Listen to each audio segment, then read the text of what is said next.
At the dawn of the 20th century, over a century ago, but still within living memory, the world appeared vastly different, almost unrecognizable to modern eyes. The powerful nations of Europe enjoyed their final years of peace, having experienced nearly a century without a major European war. America was an emerging global power, yet remained inward-looking, expanding across a continent separated by vast oceans. Much of the world was either under European rule or only partially independent, impoverished, undeveloped, and controlled by industrialized nations. People were not bound to one place, undertaking long steamship voyages that lasted weeks or months. Europe was sending its surplus population to its overseas territories. Britain was reshaping itself in Australia, New Zealand, South Africa, and Canada. Europe's struggling masses journeyed westward in pursuit of the American dream. Asian migrants were crossing the Pacific and reaching Africa. Throughout these developing nations, forged from untamed land, railways stretched like steel veins. Trains carried settlers deep into newly opened territories, as well as armies that brutally crushed any native resistance. Railways transported goods and raw materials to coastal ports for export worldwide. In this era, once migrants completed their long journeys, they settled permanently. Whether on a prairie homestead, an Australian farm, or in a New York tenement, many would never again travel more than a few miles from home. The concept of a holiday or vacation, a late 19th century invention, was limited to short train trips, if taken at all. In 1903, a new chapter in history began, one that would soon overturn this way of life forever. That year, Americans Wilbur and Orville Wright took flight, transforming rail into the long-held dream of human flight. Yet, while people had long imagined soaring through the skies, none foresaw the Concorde or the Boeing 747. Few could have conceived that within just 60 years of the Wrights' first short flight, millions of ordinary people would travel thousands of miles, some faster than a speeding bullet, often for little more than the price of a meal. A new frontier emerged. Aircraft quickly flew faster, higher, and farther. Nearly every week, a new record was shattered. Generous cash prizes were awarded to air race victors or the first aviator to complete a specific flight. The Wright brothers were just two among many engineers worldwide striving to build flying machines. While they had solved the intricate challenge of designing a propeller, they had not answered all the mysteries of flight. Different engineers contributed unique ideas that had to be combined to create a reliable and successful aircraft. France initially led the way in aviation technology. Louis Blériot, a French engineer and the first person to fly across the English Channel, developed powerful engines for swift, nimble monoplanes instead of bulky biplanes. Other French engineers realized that mounting the engine at the front to pull the plane forward was more efficient than the Wrights' approach, which placed both the engine and propeller behind the pilot. Many early aviators perished in crashes, often crushed by their own engines sliding forward upon impact. The Wright had controlled their aircraft by warping the wings. The method was impractical for larger aircraft or planes constructed from sturdier materials than thin wood and canvas. American engineer Glenn Curtiss introduced wing flaps, a crucial innovation still in use today. Despite the excitement of early races, records, and flight demonstrations, they did not establish the viability of a profitable airline industry for passengers or cargo. Before 1914, the only commercial flights carrying paying passengers were operated by German Zeppelin airships. These airships were massive balloons, huge envelopes of lighter-than-air gas held within a rigid metal frame.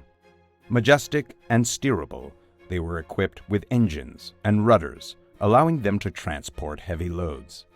By 1914, Zeppelins had already flown 37,000 passengers, primarily on sightseeing excursions. However, air travel could not have advanced without the push of war.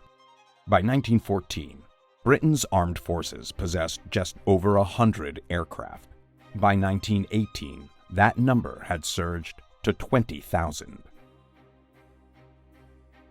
The war years saw aircraft evolve to fly at speeds, distances, and payload capacities that had been unimaginable in the final year of peacetime.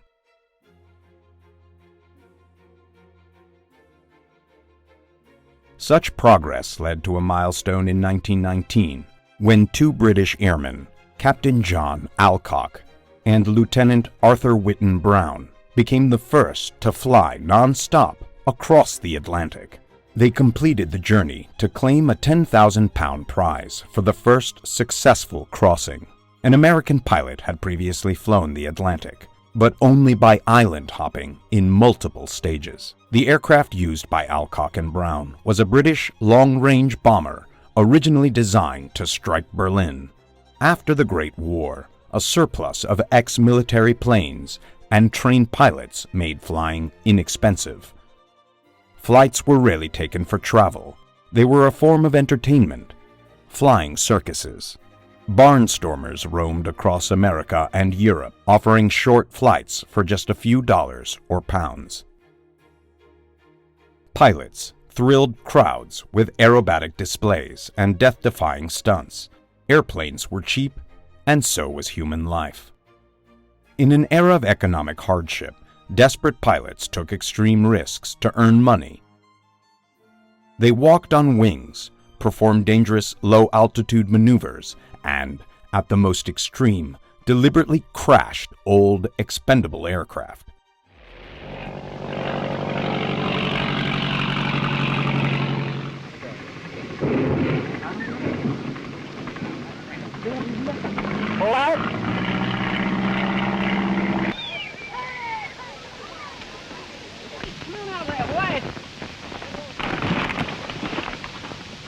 Boy, you're hurt! None of that. Oh, boy, that's a good one. At the same time, some former military pilots were trying their luck with the first commercial air services, which would eventually grow into many of the world's major airlines. These early operations relied on converted bombers. In reality, making a profit from passenger flights was nearly impossible. No repurposed military aircraft was large enough to carry a financially viable number of passengers. A former bomber flying from London to Paris charged £42 per seat, more than half the average British annual income. Such journeys were taken more for adventure and prestige than for speed or convenience. 1927 marked one of aviation's most pivotal moments. American pilot Charles Lindbergh flew solo and non-stop from New York to Paris. Lindbergh's legend is so great that many mistakenly believe he was the first to cross the Atlantic. He was not. Nearly 80 people had crossed before him, and not all were daring pilots. Many had traveled in comfort aboard airships. Lindbergh made the journey to win a $25,000 prize. It was an incredibly dangerous flight. Just 2 weeks earlier, two of France's most celebrated aviators had vanished attempting the same crossing. Navigation was treacherous. Lindbergh could have easily become lost and disappeared like others before him. He fought overwhelming fatigue, pushing his aircraft, his endurance, and his luck to the brink of disaster. Lindbergh had an undeniable star quality: handsome, disciplined, and clean living. He did not smoke, drink, or dance, standing apart from the decadence of the Jazz Age. He possessed charm and a quiet confidence, often described as the ideal son any American mother would wish for. Lindbergh's charisma helped America embrace aviation. He reassured ordinary Americans that flying was safe, beneficial, and the future of travel. Touring the world as aviation's champion, he was said to inspire towns to build airports wherever he visited. Airlines hired him to scout new routes and test new aircraft. Every flight he took became a media spectacle. Contact. All right.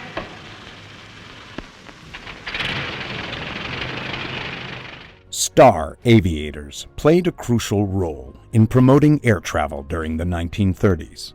British pilot Amy Johnson became a national heroine after her 1930 solo flight from London to Australia.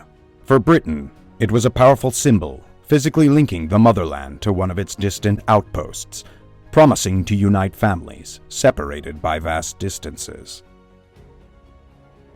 I bring messages from the people of England to the people of Australia, and I should be very, very happy if this flight of mine can bring together people so far apart, but they're near together in fellowship and friendship and everything except mileage.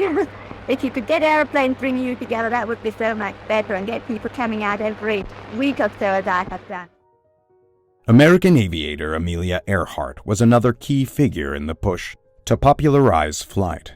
Some historians argue that, unlike Lindbergh and Johnson, Earhart lacked what would later be called the right stuff, and was not the fearless pilot the media portrayed her to be. Even then, celebrities had publicists, and Earhart was carefully marketed as the female Lindbergh. Her rise to fame came in 1928, when she became the first woman to fly across the Atlantic, a flight from America to France that some have labeled a mere publicity stunt. The truth was that Earhart was more of a passenger than a pilot, at best serving as a co-pilot for the easier parts of the flight. To fly the Pacific and the first person to fly it solo. Roses to Amelia and the plaudits of the world to a veteran of flights that have shown the way for aviation's progress. It's her most brilliant chapter in a 16-year aviation career.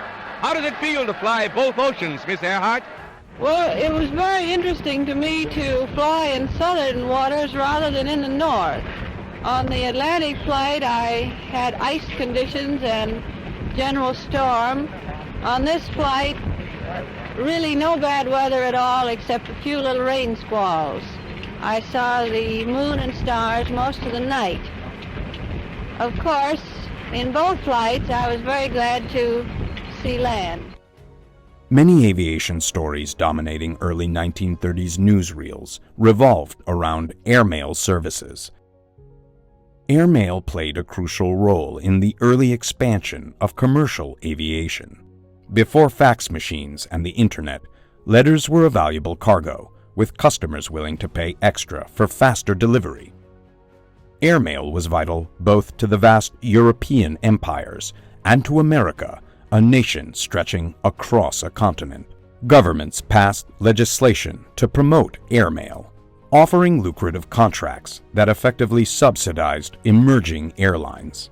The power to award these contracts was often used to encourage, if not outright enforce, mergers, strengthening and streamlining the airline industry. Imperial Airways, a predecessor of British Airways, was formed in this way. In the United States, airlines like TWA, United, Eastern, and American Airlines emerged from government-facilitated mergers. In Australia's vast territories, the regional airline Qantas rose to national prominence as the government's preferred mail carrier. By 1929, KLM, Royal Dutch Airlines, operated an 8-day route, the world's longest at the time, connecting the Netherlands to its colony in the Dutch East Indies, now Indonesia. Mail contracts also drove innovation, including the development of towed gliders to increase airmail planes' carrying capacity. Airlines found that governments were setting conditions. To secure a mail contract, aircraft had to accommodate passengers as well as letters. They also had to fly at night, pushing airlines to develop new navigation technologies for darkness. The strength of America's growing airlines fueled rapid innovation among aircraft manufacturers. Many airlines formed exclusive partnerships with specific companies, United Airlines with Boeing and TWA with Douglas. A largely forgotten chapter of aviation history is the Ford Motor Company's early role in aircraft manufacturing. Henry Ford aimed to apply the principles of mass production, which had made automobiles affordable, to aircraft construction. Many airlines adopted the Ford tri-motor. The aircraft was practical but unattractive. Its boxy design created drag, slowing it down. Yet it was reliable, durable, and safe, and they were affordable. Ultimately, Henry Ford realized that the aircraft and automobile markets were never going to be comparable in scale. Ford aircraft was phased out, becoming a part of aviation history. In the 1930s, airliners faced competition from a more luxurious alternative, the airship. At a time when airliners couldn't carry enough fuel to fly across oceans, airships were capable of making those long journeys. Germany's Zeppelin Company led the world in airship technology. Their airships had terrorized the British during World War I, though in reality they were ineffective weapons. Throughout the 1920s, many countries tried to build airships, but most efforts ended in disaster and tragedy. Britain's airship program, intended to transport mail and important passengers around the empire, ended in the catastrophic crash of R-101 in October 1930. R-101's maiden flight was supposed to take it to India, carrying senior British officials, including the British Secretary of State for Air, Lord Thomson. Thomson had insisted that the flight proceed, despite safety concerns about the R-101. He had publicly declared that R-101 was as safe as houses. Tragically, Thomson perished just hours into the flight when R-101 crashed in northern France during a storm. The British airship had simply been uncontrollable in bad weather. Britain abandoned its airship program. Now, Mr. Bell, you are one of the 6 survivors from the ill-fated R-101 disaster. How many people were actually killed? 48. How did the crash happen? Well, I think the weather was against us. We were a bit heavy and we just nosedived and hit the ground. What do you remember most about the crash? The fire. How did you survive? How is you unkilled? Well, I was in the after engine gondola, and that was slung below the ship, you see, about 20 feet. And after we hit the ground, a water tank burst overhead, and so I stood in water while the flames passed around me. I see. The fact you were wet, you didn't get burnt. Well, I got burnt a little, but not too much. Was there a lot of confusion and so on afterwards? No, there wasn't many people there to cause any confusion. There was only 6 of us got out. Mr. Binks, you're another survivor from the R-101. What do you most remember of that disaster? What sticks in your mind most? Well, I was aroused at 2 o'clock in the morning to take over my watch in an engine car. From Mr. Bell? From Mr. Bell, yes. And, of course, got down into the car, which was slung under the centre line of the ship right aft. And in a very short time, of course, the ship took a sudden dive. I had no idea where we were, of course. Took a sudden dive, and she was pulled out of it again, got nice and trim again, and she's, in a short time after, she dived again, which, of course, was the last of her diving. She struck the ground and on a hillside in Beauvais, northern France, and took fire. Have you any idea what caused the sudden diving? No, I think it was really due to weather conditions more than anything. Heavy weather, rain on the ship, and approaching this hillside, it got the wind on the top of over the bows of the ship and forced her down. Do you think this indicates that she was really an unsafe airship? No, I don't. She wasn't unsafe. I'd have gone anywhere in there. France also gave up on airships after a similar disaster in 1923. Italy followed suit after an Italian airship crashed during an Arctic flight. America, which had focused on military airships, also endured a series of tragic accidents throughout the 1930s. The primary danger of airships lay in the gas used to lift them, hydrogen, the lightest element. highly flammable, hydrogen could ignite from even the smallest spark, turning a minor incident into a catastrophic disaster. In truth, airship design was just as complex and difficult as airplane construction, and only Germany had the expertise to make airships function properly.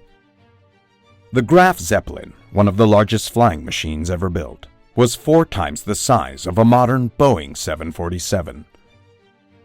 Launched in September 1928, it became a symbol of German national pride, funded by a public share offering that was eagerly embraced by ordinary Germans. The Graf Zeppelin was designed to cross the Atlantic, offering 20 passengers extreme comfort in its warm, quiet, spacious cabins, vastly superior to the noisy, cold passenger airplanes of the era. Even so, the high cost of a ticket on the Graf Zeppelin meant it could not attract enough passengers to be profitable. There was not enough demand for luxury travel between Germany and America to justify the cost that the Graf Zeppelin charged.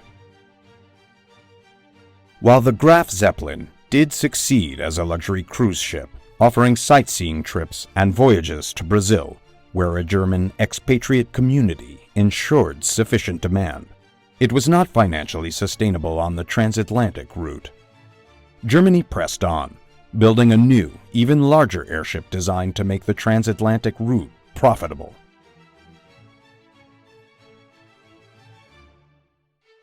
This was the Hindenburg.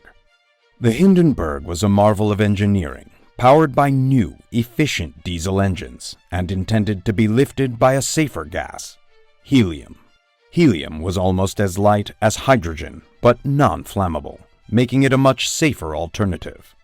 However, helium was regarded as a strategic resource in the 1930s, as sensitive and closely guarded as nuclear materials would be in the 21st century. The United States held a monopoly on helium production and refused to supply it to Germany, so the Hindenburg had to rely on hydrogen. After 10 successful trips, the Hindenburg tragically exploded in flames while attempting to land in New York. Static electricity in the air caused sparks, which ignited the hydrogen and led to the catastrophic explosion.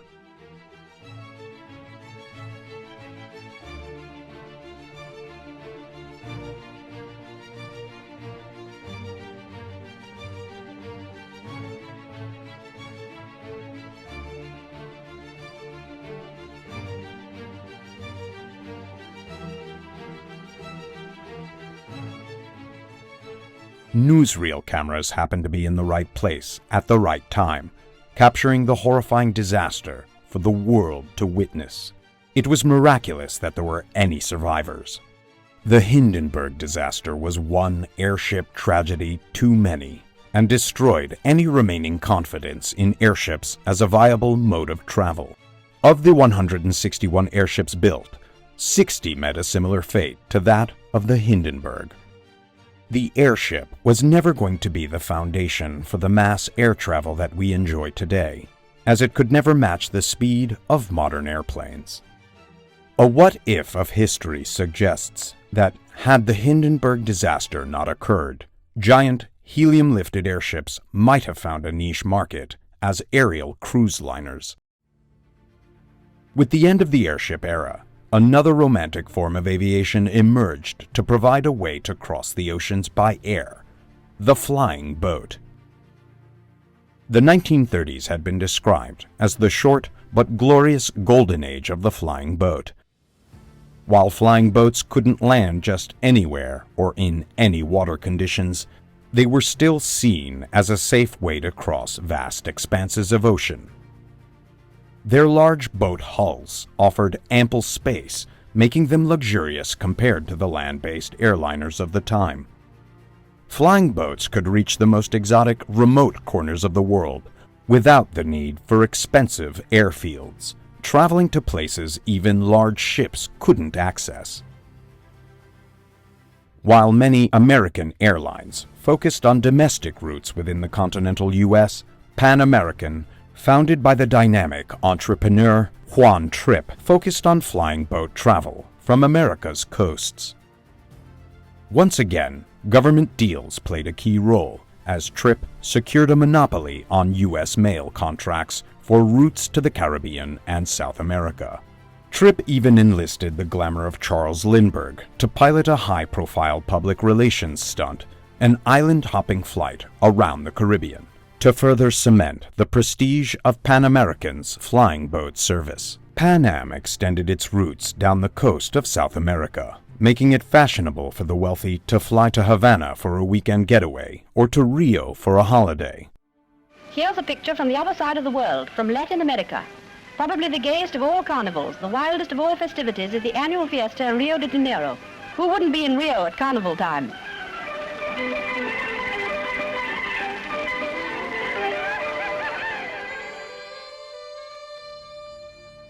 The airline introduced ever larger flying boats, what it called clippers, and these aircraft became regular features in glamorous Hollywood movies. While the Atlantic route would have been the most profitable for flying boats, it was hampered by disputes over landing rights. European governments insisted that American carriers share the lucrative transatlantic routes with their own national airlines. Blocked in the Atlantic, Pan Am turned its attention to the Pacific. In 1931, Lindbergh once again piloted a flying boat to China and Japan via Alaska. A new route was planned, stretching across the Pacific, passing through Hawaii, America's possession in the Philippines, and then on to Hong Kong. Even the most advanced Pan Am clippers faced challenges with the vast distances of the Pacific. This required the development of new radio navigation equipment to locate the tiny coral islands that would serve as stopovers for the flying boats. As with past endeavors, political leverage played a crucial role in securing the necessary support for these ambitious routes. Pan Am even convinced the U.S. government to annex Wake Island, turning it into a vital flying boat base. When the first Pan Am scheduled flight crossed the Pacific in 1936, it marked a dramatic reduction in the time needed to travel, shrinking the world significantly. 3 days from San Francisco to Hong Kong, compared to the 3 weeks a sea voyage took. However, flying boats were still not the aircraft capable of supporting the mass travel we have today. To afford a round-trip fare from California to the Philippines, the average American would have to work for an entire year. Meanwhile, Germany, still deeply invested in airships, launched the Dornier DOX in 1929. This giant flying boat could carry 169 passengers, a record that wouldn't be surpassed for more than 15 years. Due to the restrictions of the post-World War I Versailles Treaty, which forbade Germany from building large aircraft, the DOX had to be constructed in Switzerland. Despite its size, the DOX was a heavy and unwieldy aircraft. In the end, only 3 DOX planes were built. Historians have called the Dornier DOX a plane ahead of its time, recognizing it as one of the most remarkable flying boats ever built, despite its shortcomings. Germany and France operated flying boats across the Mediterranean and even made crossings of the South Atlantic to South America. To address the challenge of refueling mid-ocean, Germany created ships that would meet their services in the Atlantic, providing fuel for their Brazil-bound flights. Britain introduced flying boats to its Imperial Airways services in 1929, connecting key points of the British Empire to South Africa, India, and Australia. A journey to Sydney could take up to 9 days.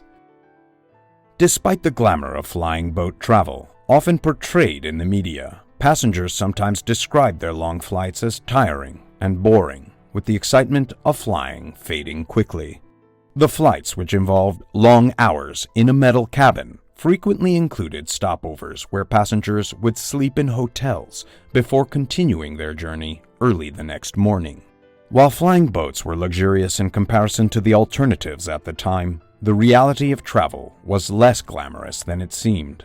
Planes were non-pressurized and had to fly through, not above, turbulent weather, causing discomfort, air sickness, and a less than ideal flying experience. In response, airlines began installing beds in their flying boats, but the overall experience remained far from the convenience and comfort we associate with air travel today. Britain overcame American resistance to landing rights by sending its flying boats to Canada. It wasn't until 4 years after the first Pacific flight that political barriers to transatlantic flights were cleared. In May 1939, Pan Am launched its first scheduled Clipper service from New York to Lisbon and Marseille, opening a vital link between America and Europe. Even as these transatlantic services began, it became clear that the key to making air travel commercially viable lay in larger aircraft. To that end, Pan Am ordered the largest airliners built at the time, which would remain the largest until the advent of the Boeing 747, more than 40 years later. Meanwhile, Britain was introducing its own large Empire flying boats, though the golden age of flying boats was already drawing to a close. Germany had already begun to build land-based aircraft capable of flying non-stop from Germany to New York. However, American refusal to grant landing rights to Germany effectively protected Pan Am's monopoly on transatlantic routes. The late 1930s saw the emergence of a variety of new airliners built from the decade-long progress in aviation technology. In the early 1930s, many airliners were still biplanes, with sturdy wooden frames and taut fabric stretched over cables, reminiscent of the very first Wright Brothers aircraft. This was not due to a lack of innovation, but because biplanes provided the strength necessary to support larger hulls, making them ideal for the early commercial airliners. The larger biplanes of the 1930s allowed for more spacious cabins, offering features like padded vibration dampening seats, beds, and kitchens, which provided a more comfortable and practical experience for passengers. These aircraft were still slow and ungainly, but the increased power of the engines meant that fewer engines were required, which reduced noise and vibration and enabled faster flight. A key innovation in aviation during this period was the advancement of aerodynamics, which focused on how air flows past objects and how these objects could be shaped to reduce drag and increase efficiency.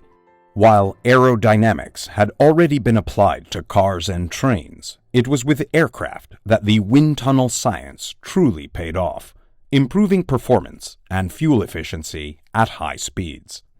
Throughout the 1930s, airlines and aircraft manufacturers focused on making air travel profitable through passenger services alone, eliminating the dependence on airmail contracts.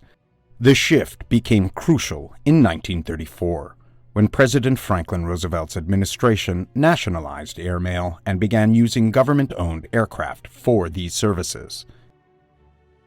To create a viable modern airline service, aircraft had to be faster, capable of flying in all weather conditions, and reliable. Airlines also needed aircraft that were easy to maintain and service, setting the stage for the next wave of innovations in air travel. In the quest to make money from passengers, airlines realized that the key was keeping aircraft in the air for longer, minimizing downtime. Letters could afford delays, but business travelers who needed to keep appointments demanded reliable and timely services. The flying experience also had to be more comfortable to appeal to these passengers. In 1931, Boeing introduced the 247, which was the first airliner to truly resemble what we consider a modern aircraft today. It was a fast, all-metal monoplane, streamlined and powered by the most advanced engines of the time. Despite its innovation, however, the 247 did not achieve the commercial success Boeing had hoped for. This was due in part to the arrival of a competitor in 1934. The Douglas DC-3. The DC-3 built upon the technical advancements of the 247, but was larger, capable of carrying 40% more passengers. It was also designed for mass production, which made it cheaper to produce, easy to service, and reliable in terms of maintenance. This made it highly profitable. By 1939, the DC-3 was responsible for carrying 90% of the 3 million passengers flown annually in the United States. While the DC-3 was the most commercially successful of the 1930s airliners, the Lockheed Electra was regarded as the most stylish. It was faster than its competitors, and in 1938, American millionaire Howard Hughes made headlines by flying an Electra around the world in just 4 days. The Lockheed Electra, with its drag-reducing features like retractable landing gear, was a technological marvel of its time, offering both style and efficiency. Though the Douglas DC-3 proved to be the more commercially successful aircraft due to its larger capacity, the Electra remained a popular choice, especially for high-profile flights. One of the most significant moments in history involving the Electra came in 1938, when it was used to fly British Prime Minister Neville Chamberlain to meet Adolf Hitler in Munich. This event was a notable example of how air travel had transformed diplomacy. Previously, important international negotiations had been conducted via telegrams or formal conferences. However, air travel allowed world leaders to meet in person with unprecedented speed, altering the way negotiations were conducted. In this case, the Munich Agreement, in which European powers sought to avert war by appeasing Hitler, saw Chamberlain make 2 flights to Germany, one to discuss the crisis and another to meet Hitler again.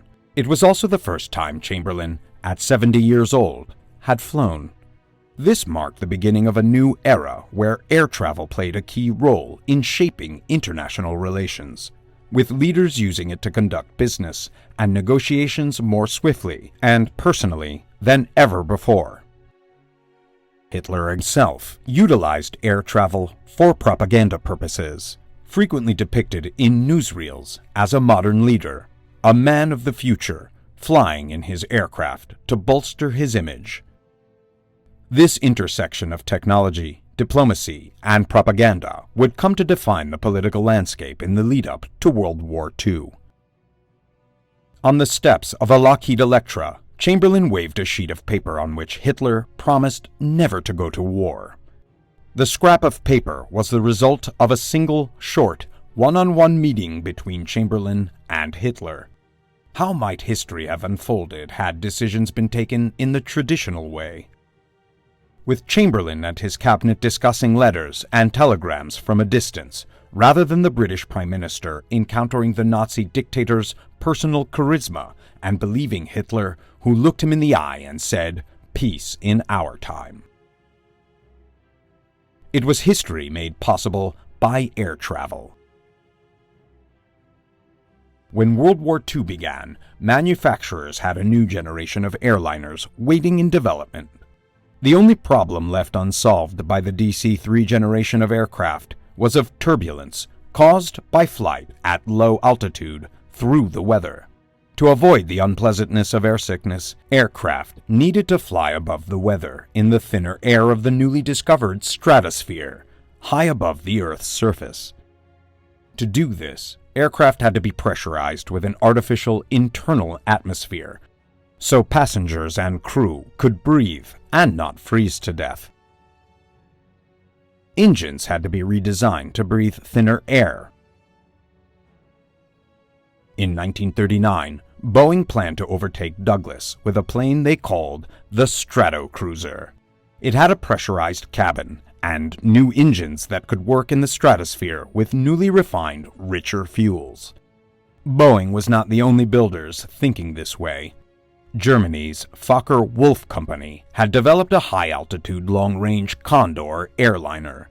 Douglas planned an enlarged version of the DC-3, the 4-engined DC-4. Lockheed had a successor to the Electra, a long-range, high-altitude airliner in development. This last pre-war generation of aircraft would benefit from money poured into wartime development to convert them into efficient military transports. During the war, the already proven DC-3 would be turned into the C-47, the Dakota, a military transport plane delivering troops, paratroopers, and supplies all over the world. 322 DC-3 airliners were built, but 11,000 C-47s were built for the war. The fact that so many aircraft were built for the war meant manufacturers rose to previously unimaginable levels of expertise in building planes quickly and cheaply. Designers of both planes and engines learned how to solve problems fast. With the coming of peace, some pre-war ways of flying resumed. Britain's Empire flying boats resumed their journeys, but soon disappeared just a few years into the peace. When peace came, air travel was set to expand to a whole new level, and post-1945 international politics also meant many, though not all, of the old restrictions on airspace which protected national interests were removed. The same year, Howard Hughes launched the giant Hercules flying boat. Hughes was famously an eccentric. The huge plane was built of wood, which Hughes insisted remained the right material for aircraft construction. The media nicknamed the Hercules the Spruce Goose.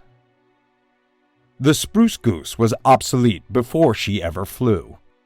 Her one and only flight, with Hughes himself at the controls, was a brief moment in aviation history. The truth was that the time of the flying boat and the wooden plane was over.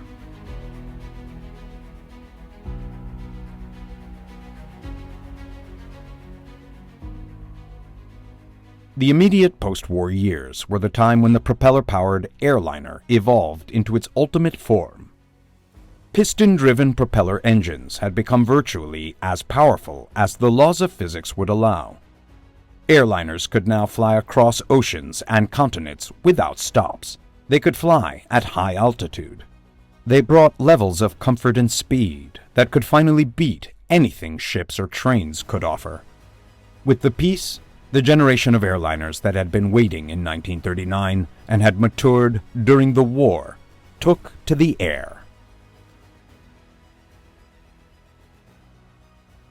The Boeing Stratocruiser was, even then, a plane that had 2 floors with a staircase in between decks. The post-war Stratocruiser was a passenger fuselage between the wings, tails, and engines of the B-29 Stratofortress, a bomber designed to cross the vast spaces of the Pacific above the operational altitude of Japanese fighters. The Douglas DC-6 was originally developed as a long-range, large-capacity military transport and grew out of an enlarged DC-4, which was itself an enlarged 4-engine version of the DC-3. The definitive aircraft of the propliner age was the Lockheed Constellation. First on the drawing board in 1939, the aircraft had been enlarged and improved as a military transport during the war. There was little between the DC-6 Stratocruiser and Constellation in terms of performance, but the Constellation ranks as one of the most stylish aircraft ever to fly. In World War II, propeller-powered aircraft reached the limits of what they could do. This was true of military aircraft, and it would soon be true of the propeller airliner. The future lay with jet-powered flight. The jet engine was invented in the early 1930s by British RAF officer Frank Whittle. Whittle was largely ignored by the British aviation establishment, and it was in Germany that the first jet took off. Germany deployed the first operational jet fighters, soon to be followed by the RAF.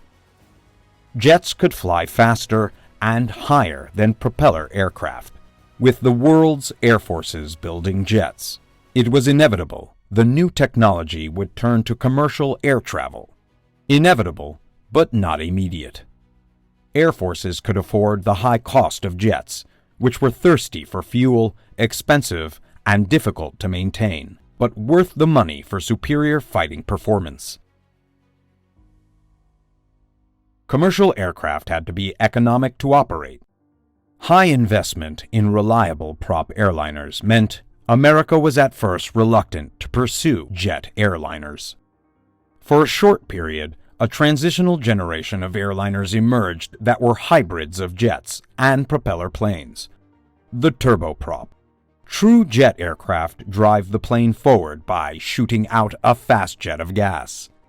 The turboprop instead uses the energy in the gas jet to turn a turbine, which itself turned a propeller. It gave the turboprop airliners higher altitude and some greater speed.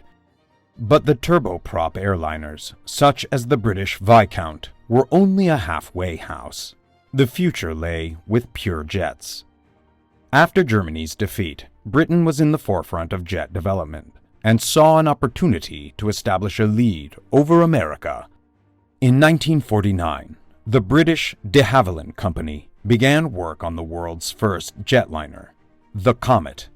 The plane entered service in 1952 on the British service to South Africa. The aircraft was an immediate success, faster and more comfortable than any prop liner, and it was a stylish, good-looking aircraft. Passengers fought for tickets, and airliners all over the world wanted Comets. Then, in 1954, Comets began to disintegrate in mid-air. It was found that the design was flawed, with structural weaknesses. The Comet fleet was grounded, and the plane had to be redesigned. Meanwhile, Boeing was designing a jetliner. Today, Boeing is one of the world's leading manufacturers of commercial aircraft. In the 1950s, they were some way behind their American rivals, Douglas and Lockheed, and best known as a military manufacturer. The U.S. government had given Boeing the money to design a large, long-range jet aircraft that would not fall apart, the giant intercontinental nuclear bomber, the B-52. Boeing applied this expertise to create an aircraft that was for both military use as a tanker and as a commercial airliner. The Boeing 707. While British engineers wrestled with the problems of the Comet, Boeing had the time to perfect the 707. With the Comet on the ground and back on the drawing board, the 707 had no competition. Even had there been a rival, the 707 would have been a hard act to beat. It could carry twice as many passengers as the Comet and flew at nearly 600 miles per hour, a speed identical to most of today's aircraft. It could fly long distances without stopping to refuel. The 707 was robust, reliable, and economic. Its airframe is so strong that it could be placed into a barrel roll, flying upside down like a fighter jet, though this maneuver was never performed with passengers aboard. The 707's speed and range literally cut the size of the world in half.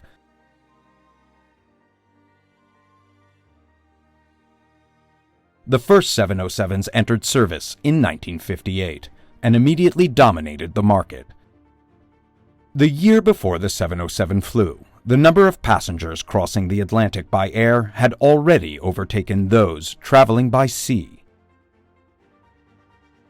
Already, some airlines were contemplating an uncertain future. Worried there would be more seats on planes than they could fill, prices for air travel began to fall, and the industrialized world was riding a wave of prosperity. Its people were richer than ever.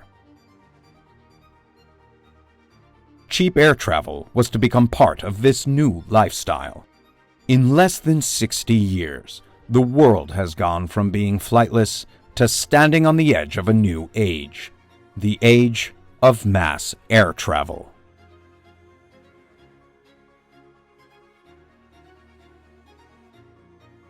In 1508, Leonardo da Vinci wrote about his aspiration for flight. A man with wings must learn how to defy the resistance of the air, and by mastering it, could lift himself above. Da Vinci was imagining a dream shared for millennia, as ancient as civilization itself. Almost 400 years would go by before that dream became reality, when, in 1903, the Wright brothers flew. Another 50 years would pass before aircraft truly transformed everyday life. Following the first flight came rapid advancements in aviation, driven by bold pioneers, thrill-seekers, and the urgency of war. By the mid-20th century, people everywhere could fly. In 1957, more crossed the Atlantic by air than by ship. Ocean travel always required time. Leisure travelers once needed ample time to sail the seas. Popular memory of the golden era of sea voyages is shaped by stories of lavish ocean travel aboard grand liners filled with the elite, wealthy, and well-known. The experience of the less affluent sea traveler is mostly forgotten. Journeys, taken by regular people then, were unlike those of today's average airline passenger. Many traveled on one-way fares, migrating either to the New World or from British colonies to the homeland. Once there, they settled for good. In 1958, the Boeing 707, the first successful jetliner, entered service. It had the speed and range to truly make the world smaller. Time was no longer a luxury required.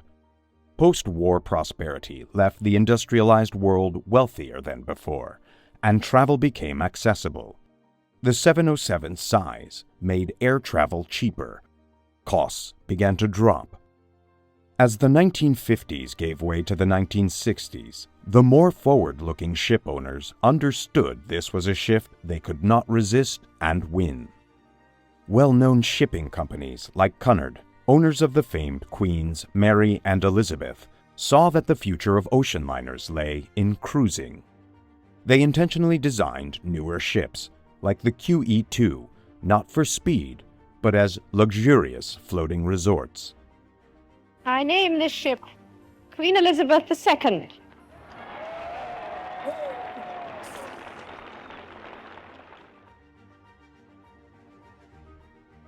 In aviation, flying in 1960 wasn't so unlike flying 50 years later. The 707, which ruled the skies, flew at speeds similar to today's airliners. A 1960s flyer might have felt even more at ease than a current one. No long security lines, smaller crowds, and less traffic to the airport. Though not the first jetliner, the Boeing 707 was the first truly successful one. Its success inspired many countries and companies to begin developing their own jet airliners.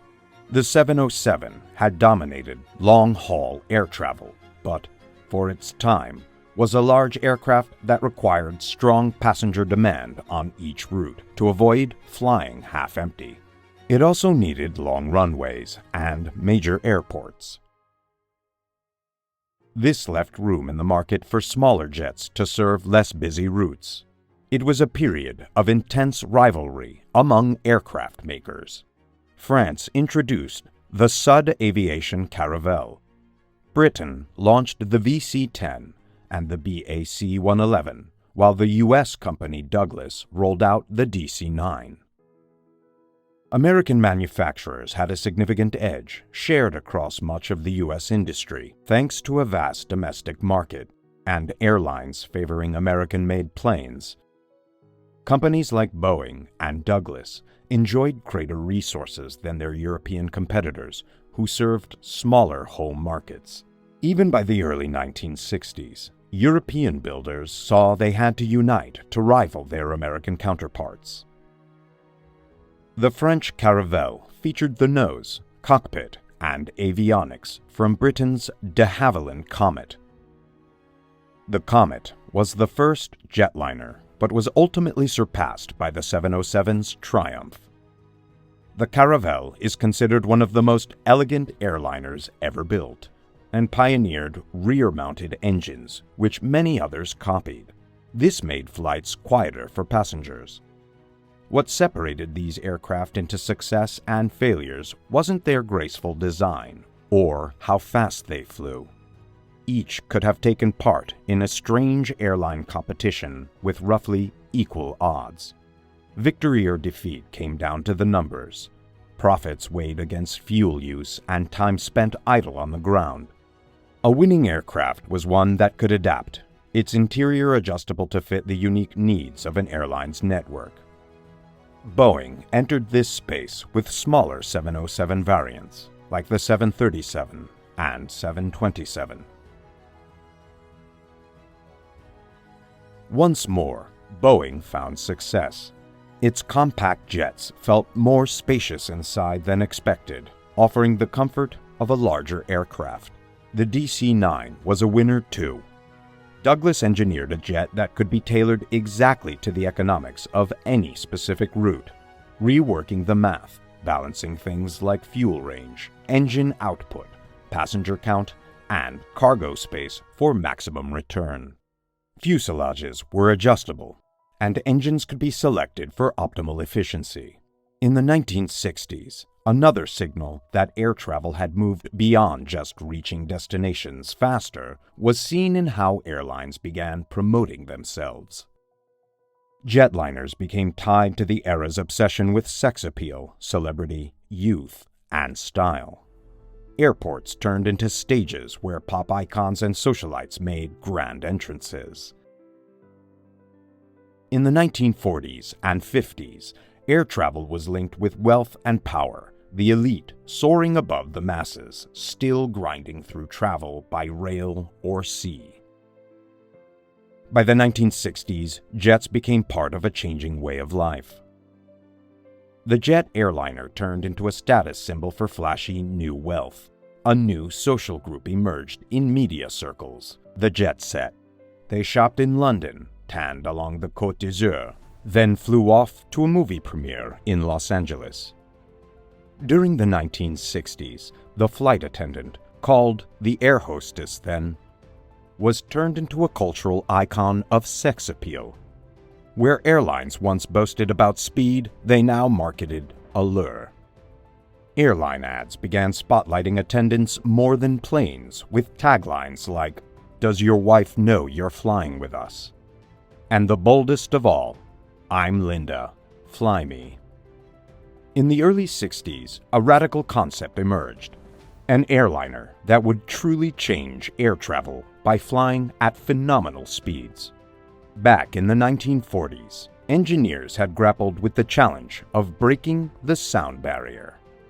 As propeller planes gained power and early jets took flight, speeds increased rapidly.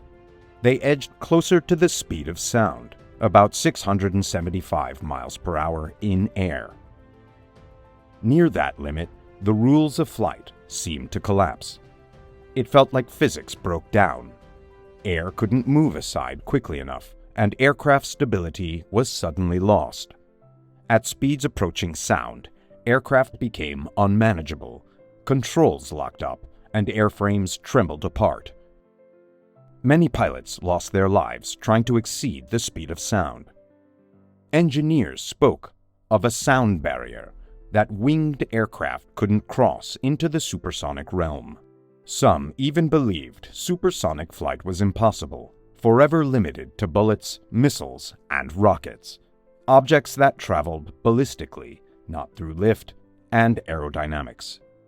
But the rewards of supersonic speed for military jets were too great to ignore. In 1947, after immense cost in both funding and lives, the barrier was broken and the principles of flight were rewritten.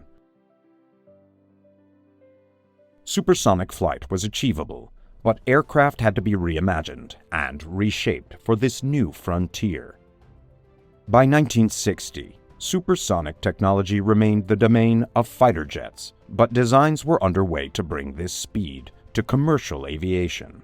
3 major supersonic airliner programs were launched, one by the US, one by the Soviet Union, and most famously, the Anglo-French Concorde. Though Concorde's commercial record is mixed, its technical success remains extraordinary. It cruised at the edge of space, 11 miles above Earth. At this altitude, the sky turned dark and the planet's curvature became visible from the windows. Concorde was created to carry 100 regular passengers without training or special gear, at more than twice the speed of sound, what engineers called Mach 2, sustained for hours. In 1960, Mach 2 was a speed reached only by top-tier military jets, and only for brief moments. There were no supersonic travelers then, only elite, fit, and specially trained pilots. In the early 1960s, it made perfect sense to see supersonic airliners as the future. Throughout aviation history, speed had always gone up.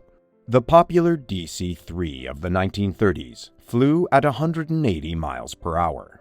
By the 1940s, the Lockheed Constellation reached 300.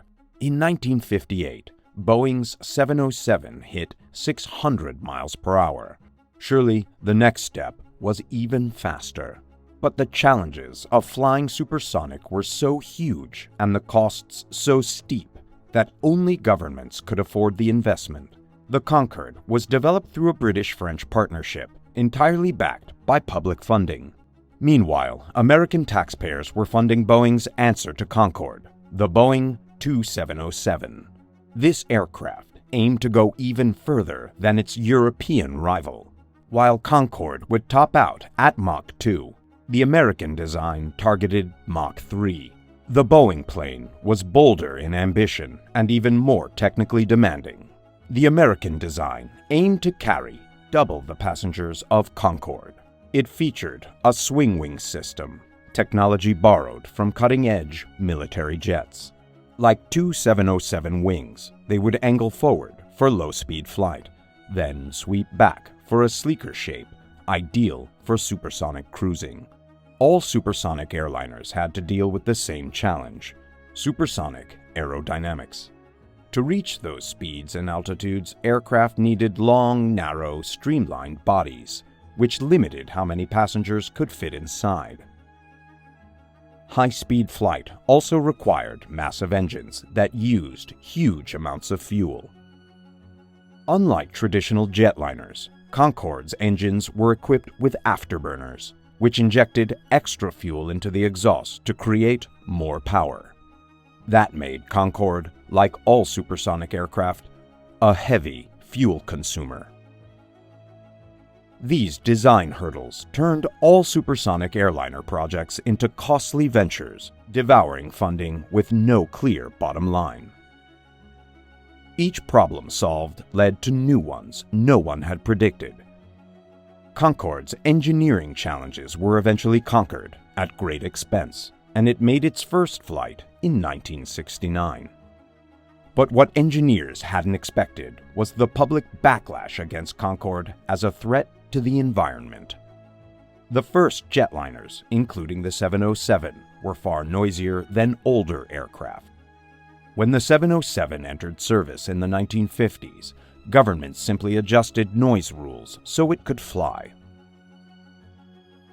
By the time Concorde was ready in the 1970s, public opinion and environmental awareness had shifted. Environmental protest groups fought against any development that would further harm the planet. Concorde's engines had to be loud, a necessary compromise for the immense power required to achieve supersonic speeds. At top speed, Concorde created a sonic boom, a series of deafening thunderclaps that followed in the wake of its flight. It was considered unacceptable for Concorde to fly supersonic over land, cutting off potential routes within the U.S. market. In the 1960s, scientists raised concerns that such high-altitude flight could harm the ozone layer. In 1971, the U.S. government canceled the Boeing 2707 project in response to mounting protests over environmental damage. Boeing's ambitious program had an endless need for more funds. By 1971, the 2707 had not progressed beyond a set of plans, and a full-scale mock-up, nothing ever actually flew. The American government saw an opportunity to reduce costs, especially in light of the ongoing Vietnam War and extensive social welfare commitments. The 2707 became an easy target for budget cuts. Without an American supersonic airliner, it became even harder for Concorde to gain access to American airspace. Air travel historians saw a pattern repeating itself. In 1939, Germany had the only aircraft capable of making non-stop transatlantic flights, but America denied them landing rights, safeguarding Pan Am's new flying boat services, which relied on island hopping to cross the Atlantic. Some argued that the environmental objections to Concorde were simply cynical excuses driven by American resentment over the success of a foreign supersonic project compared to its own failure. At first, Concorde was banned from many airports worldwide, including New York, cutting off access to one of the most lucrative transatlantic routes.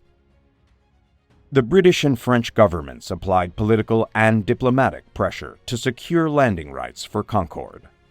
They mounted an intense promotional campaign, sending the aircraft around the world to showcase its capabilities. Everywhere it went, crowds marveled at how such a machine could be so breathtakingly beautiful. Yet, despite the hype, no one bought. When Concorde was first conceived, it was imagined that airlines around the globe would eagerly adopt the aircraft. In the end, just 14 Concordes were built, serving only Air France and British Airways. Even then, both governments had to allocate the aircraft to their national airlines.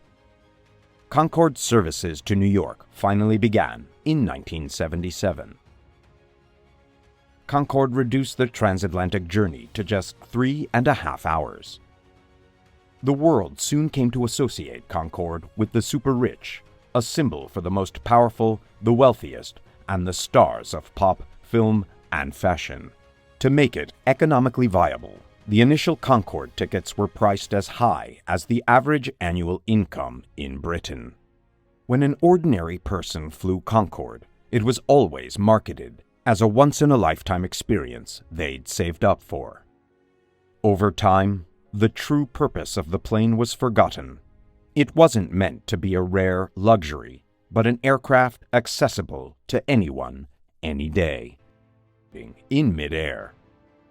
To delve further into conspiracy theories, some suggest the Russian agent was caught and deliberately misled with false information by British and French intelligence services, information that would lead to fatal flaws in the Tu-144.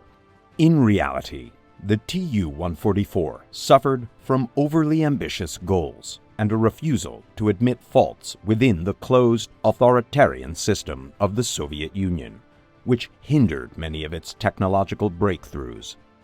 Despite these problems, the Soviet Union pressed on with the Tu-144, and it entered service with Aeroflot in 1975. However, the Soviet plane proved costly to maintain, consuming fuel at the same rate as Concorde and requiring constant repairs. After a second crash in May 1978, the Soviet Union pulled out of supersonic travel. Concorde and the Tu-144 have been called the last truly revolutionary passenger aircraft in history. Soon, nearly half a century will have passed since that revolution, an unfulfilled one, as the world has now turned away from supersonic travel. Since the 1960s, air travel has changed drastically. The change in air travel has been a gradual, evolutionary process marked by small improvements and adjustments over time. Even as Concorde transitioned from design to reality, another aircraft that would define 21st century air travel was also taking shape. Some of the largest machines to ever fly were military transports, vast aircraft capable of carrying squadrons of heavy armor or infantry companies in a single lift. The needs of the world's armed forces have consistently driven the development of new aircraft. Unlike airliners, warplanes don't need to be cost-effective, just effective.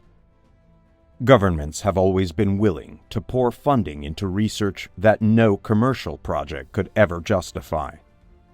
In the late 1950s, American manufacturers Boeing and Lockheed were invited by the U.S. government to compete in the design of a new giant military transport aircraft.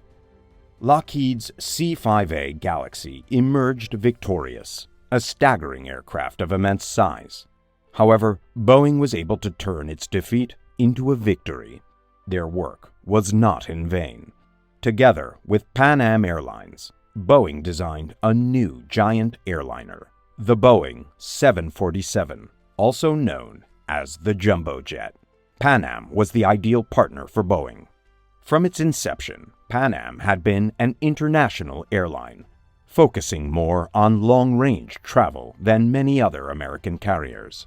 Their vision was to connect continents and cross oceans, rather than develop an internal U.S. network. Pan Am's strategy and profits had always been centered around large aircraft that could cover long distances. In the 1930s and 40s, Pan Am pioneered trans-Pacific services with large flying boats. It's remarkable how air transport advanced in just a single human lifetime, considering that much of the push behind the 747 came from Pan Am's founding father, Juan Trippe. Juan Trippe, who had started Pan Am just under 40 years before the 747's introduction, had initially run flying boat services for Airmail to the Caribbean. In the early 1960s, neither Boeing nor Pan Am could fully envision the future. Both still believed that supersonic travel would dominate, and initially, the 747 was intended mainly for freight, not passengers. The 747, in many ways, was not a revolutionary aircraft, but an evolutionary one. It was no faster than the 707 and offered nothing extra in terms of comfort. In fact, with its vast wide cabin, where most passengers were far from a window, the 747 could be seen as a step backward in passenger comfort. What the 747 did bring, however, was economy of scale. It was able to carry significantly more passengers, nearly twice the number of a 707, while not consuming twice the fuel. This made it impossible to profitably meet the growing demand for air travel, while also reducing the number of aircraft, engineers, and pilots required to operate the airline. It marked a new era in air travel by providing airlines with a more efficient means of transporting large numbers of passengers across long distances. The 747's ability to carry more passengers at lower costs allowed airlines to reduce ticket prices, making air travel more accessible to the general public. For the first time, air travel was within reach for people with an average income, truly democratizing long-distance flight. This shift led to a transformation in the airline industry, where competition now revolved around price and efficiency rather than speed. Ruthless economics once again played a central role in determining the winners in the aviation industry. The 747 became a defining aircraft, propelling Boeing into a dominant position in the market. Other manufacturers tried to compete by creating their own wide-body jets, with Lockheed producing the TriStar and McDonnell Douglas launching the DC-10. However, the 747's success was overwhelming, and Boeing had a significant head start. Ultimately, Lockheed and McDonnell Douglas were unable to match the 747's dominance and would eventually shift their focus away from commercial airliners, concentrating on military aircraft instead. McDonnell Douglas was eventually absorbed by Boeing. European manufacturers, struggling to compete individually with Boeing, came together to form a consortium, and the name Airbus reflected the transformation in air travel, with planes now seen as everyday transportation, akin to buses. The introduction of the Airbus 300 in 1974 was a game changer. This wide-body jet featured a design that required just 2 engines compared to the 747's 4, and only 2 crew members, significantly reducing operational costs. The Airbus 300 entered a market gap, serving routes where demand wasn't sufficient to justify the use of a 747, and it did so at a dramatically lower operating cost. The economic advantages of the Airbus 300 were so compelling that even American airlines, typically loyal to Boeing, found themselves turning to Airbus. This made Airbus a serious competitor to Boeing, effectively leveling the playing field in commercial aviation. Although Concorde was a commercial failure, its legacy was profound in that it demonstrated the potential for international collaboration on complex projects. The success of the Concorde program laid the groundwork for the development of Airbus, an example of cross-European cooperation in aircraft design. Components for Airbus aircraft are now sourced from various European countries, and the company's Beluga transport planes are used to transport large parts between factories. This highly integrated manufacturing process enabled Airbus to challenge Boeing's dominance, and, for the first time in decades, American manufacturers found themselves playing catch-up as Boeing was forced to produce its own wide-body jet to compete with Airbus's innovations. Cheap tickets and mass travel on wide-body jets transformed the world in many ways, none more so than in tourism development.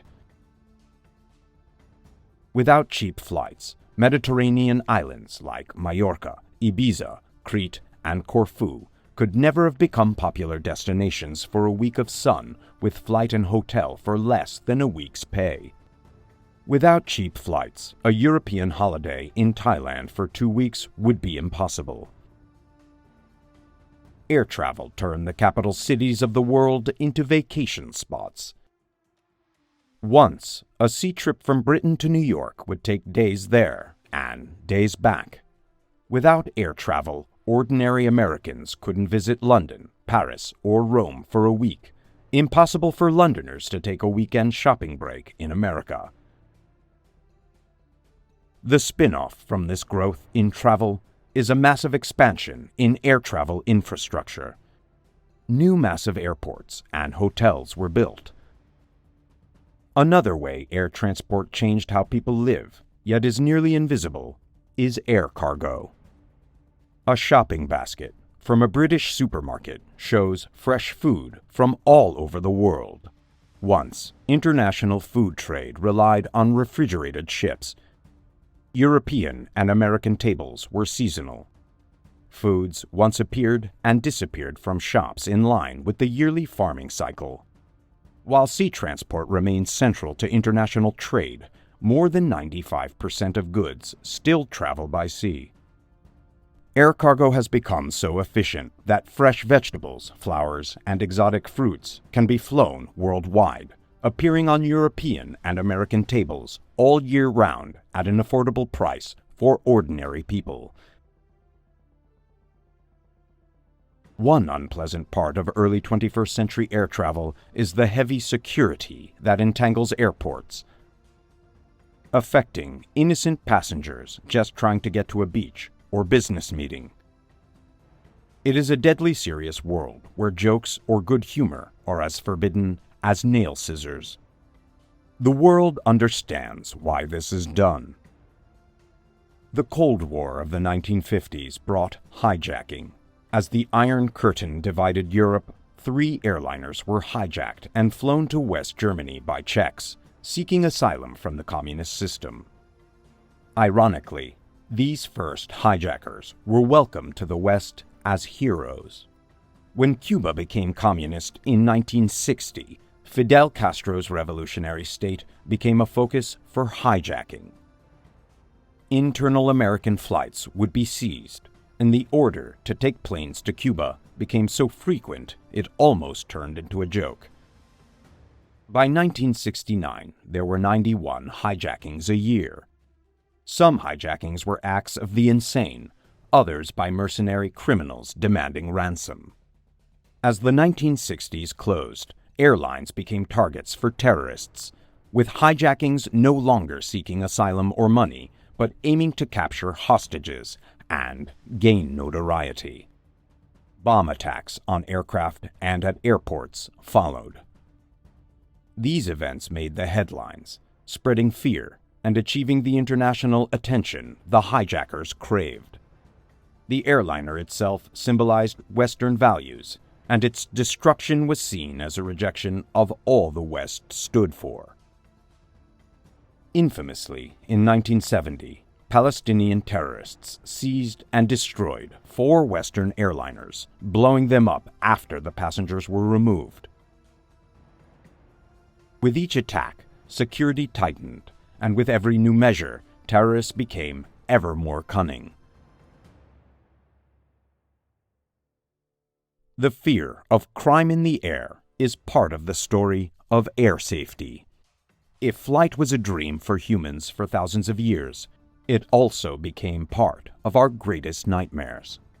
This is a story not so much about aircraft, but about human psychology. A century into flight's history, some still refuse to board an aircraft, despite the undeniable fact that flying is the safest way to travel. In the last 20 years, fewer than 2,000 people have died in air travel, compared to at least 4,000 killed annually in road accidents in the U.S. alone. A person who could live forever otherwise would have to fly every day for nearly 1,000 years before risking a plane crash. Even in nations with the worst air safety records, the most dangerous part of the journey is often the drive to the airport.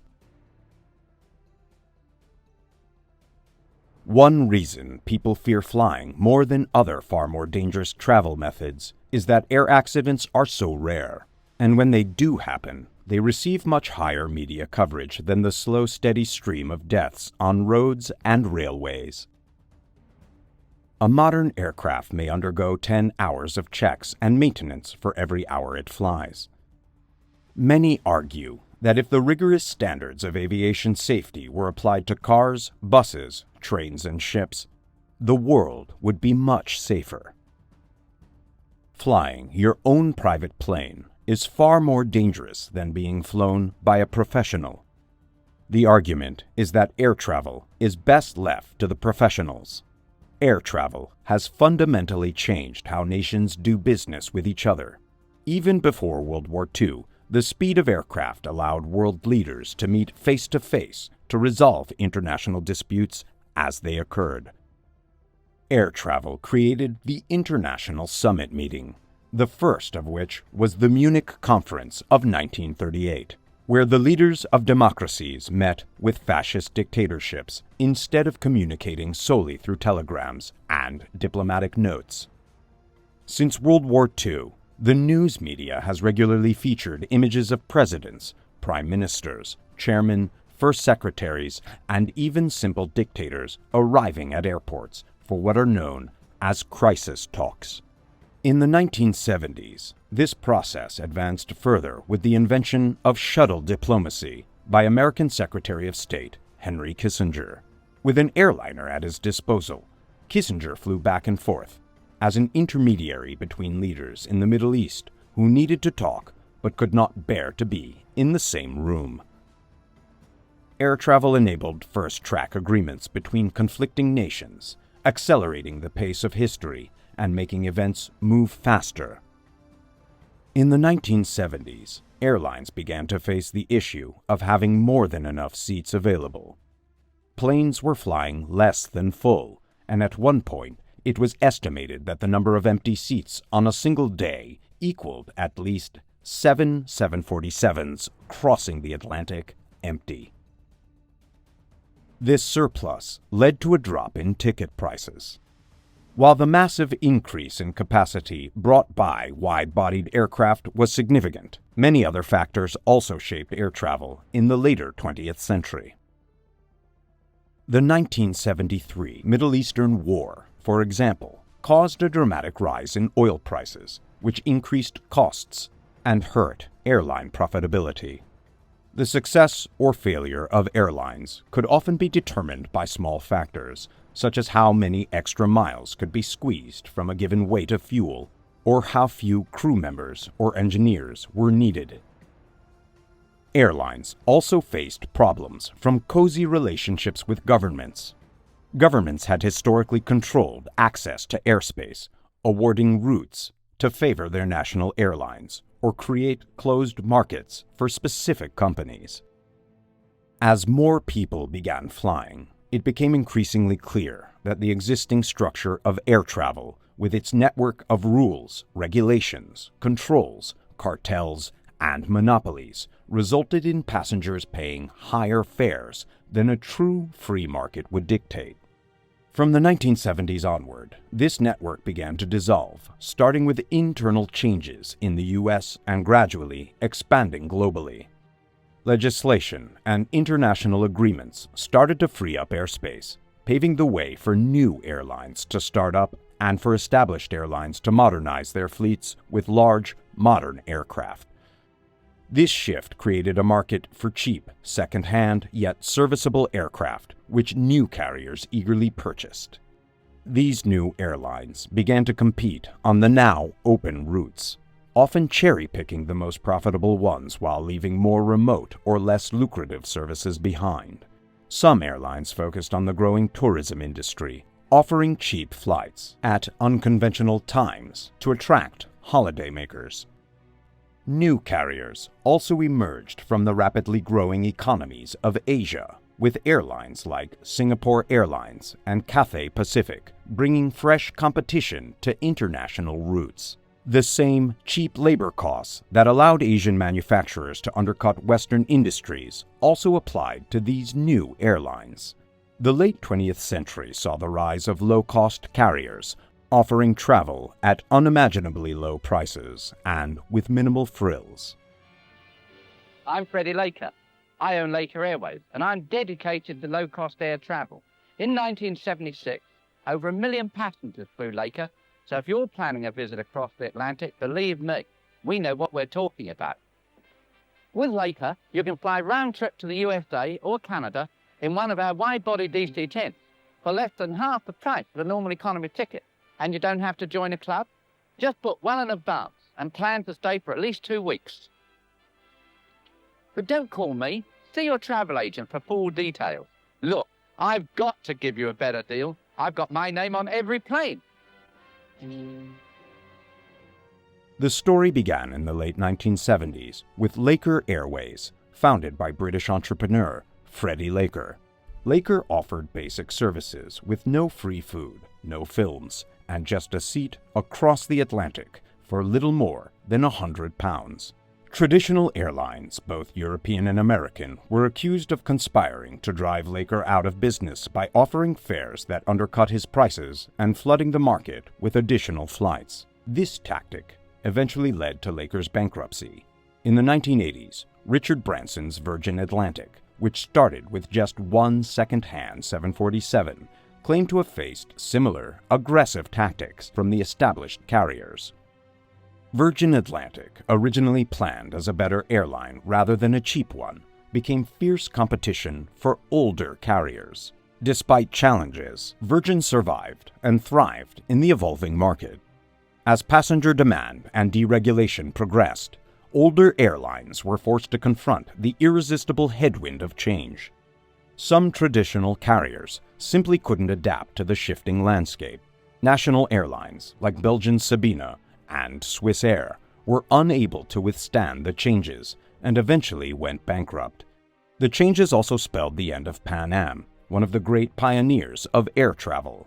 Ironically, Pan Am's involvement in the 747 story, while groundbreaking, ultimately contributed to its own demise. Had Pan Am pursued its original plan of a supersonic fleet instead of betting on the 747, it might still have been a dominant name in the skies, flying faster than a rifle bullet. However, it's more likely that a large aircraft like the 747 would have been built for another airline. Today, the production of the world's airliners is largely dominated by just two manufacturers, Boeing and Airbus. The global airline industry seems content with this duopoly, as both manufacturers benefit from economies of scale and shared skills and investments that allow large numbers of aircraft to be built at a relatively low cost. However, neither company can afford to be complacent. Each has a formidable rival, and the nightmare scenario for airlines would be a future where either Boeing or Airbus holds a monopoly, forcing airlines to accept aircraft on the manufacturer's terms with little room for negotiation. Some industry insiders believe that the two companies have different visions for the future of aviation. Airbus advocates for a hub-to-hub model, where large airliners transport large numbers of passengers to major airports, where they transfer to smaller aircraft for their final destinations. In contrast, Boeing supports a point-to-point approach, aiming to build aircraft capable of flying directly between any two locations, eliminating the need for transfers and refueling stops, thus shortening journey times. Despite differing strategies, the evolution of air travel remains marked by small, incremental improvements. From a distance, planes today may appear identical to those of a decade ago, but progress is evident in subtle areas, such as more fuel-efficient engines, optimized cargo hold designs, and the fine-tuning of wing shapes that improve overall efficiency. Many experts predict that the next decade will see continued evolutionary progress, with much of the visible changes being relatively modest. The development of airliners that began with the Boeing 747 remains ongoing. Boeing was producing larger versions of the 747, while Airbus worked on the A380, a super jumbo capable of carrying up to 30% more passengers than the largest 747. The A380, a true double-decker aircraft, aimed to address one of the major complaints of modern air travel: cramped conditions. The spacious design of the A380 allowed passengers to move around, visit a bar or lounge, and experience a more comfortable and enjoyable flight. The future of air travel may seem familiar, as reflected in the story of the Sonic Cruiser, an aircraft that Boeing proposed in the early 21st century. The Sonic Cruiser was designed to carry around 250 passengers at near-sonic speeds, offering a range that would allow direct flights between any two cities on Earth. However, the aerodynamic limitations that constrained Concorde's design still apply to supersonic airliners, preventing the possibility of an economically viable aircraft that could carry enough passengers to justify the cost. The Sonic Cruiser was envisioned as a truly revolutionary step forward, a departure from the evolutionary advances seen since Concorde. The tragic terrorist attacks on September 11, 2001, led to a sharp decline in air travel demand, which in turn severely impacted Concorde's profitability. Faced with such uncertainty, airlines determined that the Sonic Cruiser's bold, revolutionary design was too risky, leading Boeing to shelve the project. Despite the setbacks, Boeing's vision for the future was still rooted in incremental progress, as shown in the development of the Boeing 7E7. This aircraft, much like its predecessors, followed the traditional design of a modern airliner, but incorporates cutting-edge technology borrowed from military aircraft. The 7E7 used advanced composite materials, such as carbon fiber, to reduce weight and increase fuel efficiency and range, all while reducing the time and cost of repairs and maintenance. While the 7E7's design may not be revolutionary, it represented a step forward in terms of sustainability and efficiency, continuing the trend of gradual innovation in the commercial aviation industry. Looking back, it's hard to fathom a world without flight. Yet the pioneers of aviation could never have imagined how profoundly their inventions would transform the world. The Airbus 380 and Concorde were symbols of this transformation, each representing significant achievements in aviation. However, the withdrawal of Concorde marked a sobering acknowledgement of the limits of supersonic air travel, driven largely by economics rather than technology. The once dazzling dream of flying at the speed of sound became unfeasible in an era where telecommunications and the internet allow information to travel faster than ever before. While it may feel like supersonic flight has been overtaken by newer technologies, it's possible that air transport is on the cusp of another revolution. Perhaps the future will bring even greater advancements, or it could simply see more incremental progress. Regardless of what the future holds, the human desire for flight will likely never diminish. Leonardo da Vinci's foresight, made centuries before the first flight, captures this eternal longing perfectly. When once you have tasted flight, you will forever walk the earth with your eyes turned skyward. A plane designed to fly faster and higher than any of its rivals. The Boeing 2707. This is the story of Kennedy's dream, an aircraft at the cutting edge of technology. In the summer of 1963, President John F. Kennedy announces a major new aerospace program. I'm announcing today that the United States will commit itself to an important new program in civilian aviation. He calls for America to build and fly a supersonic airline that will cruise at over 3,000 kilometers per hour.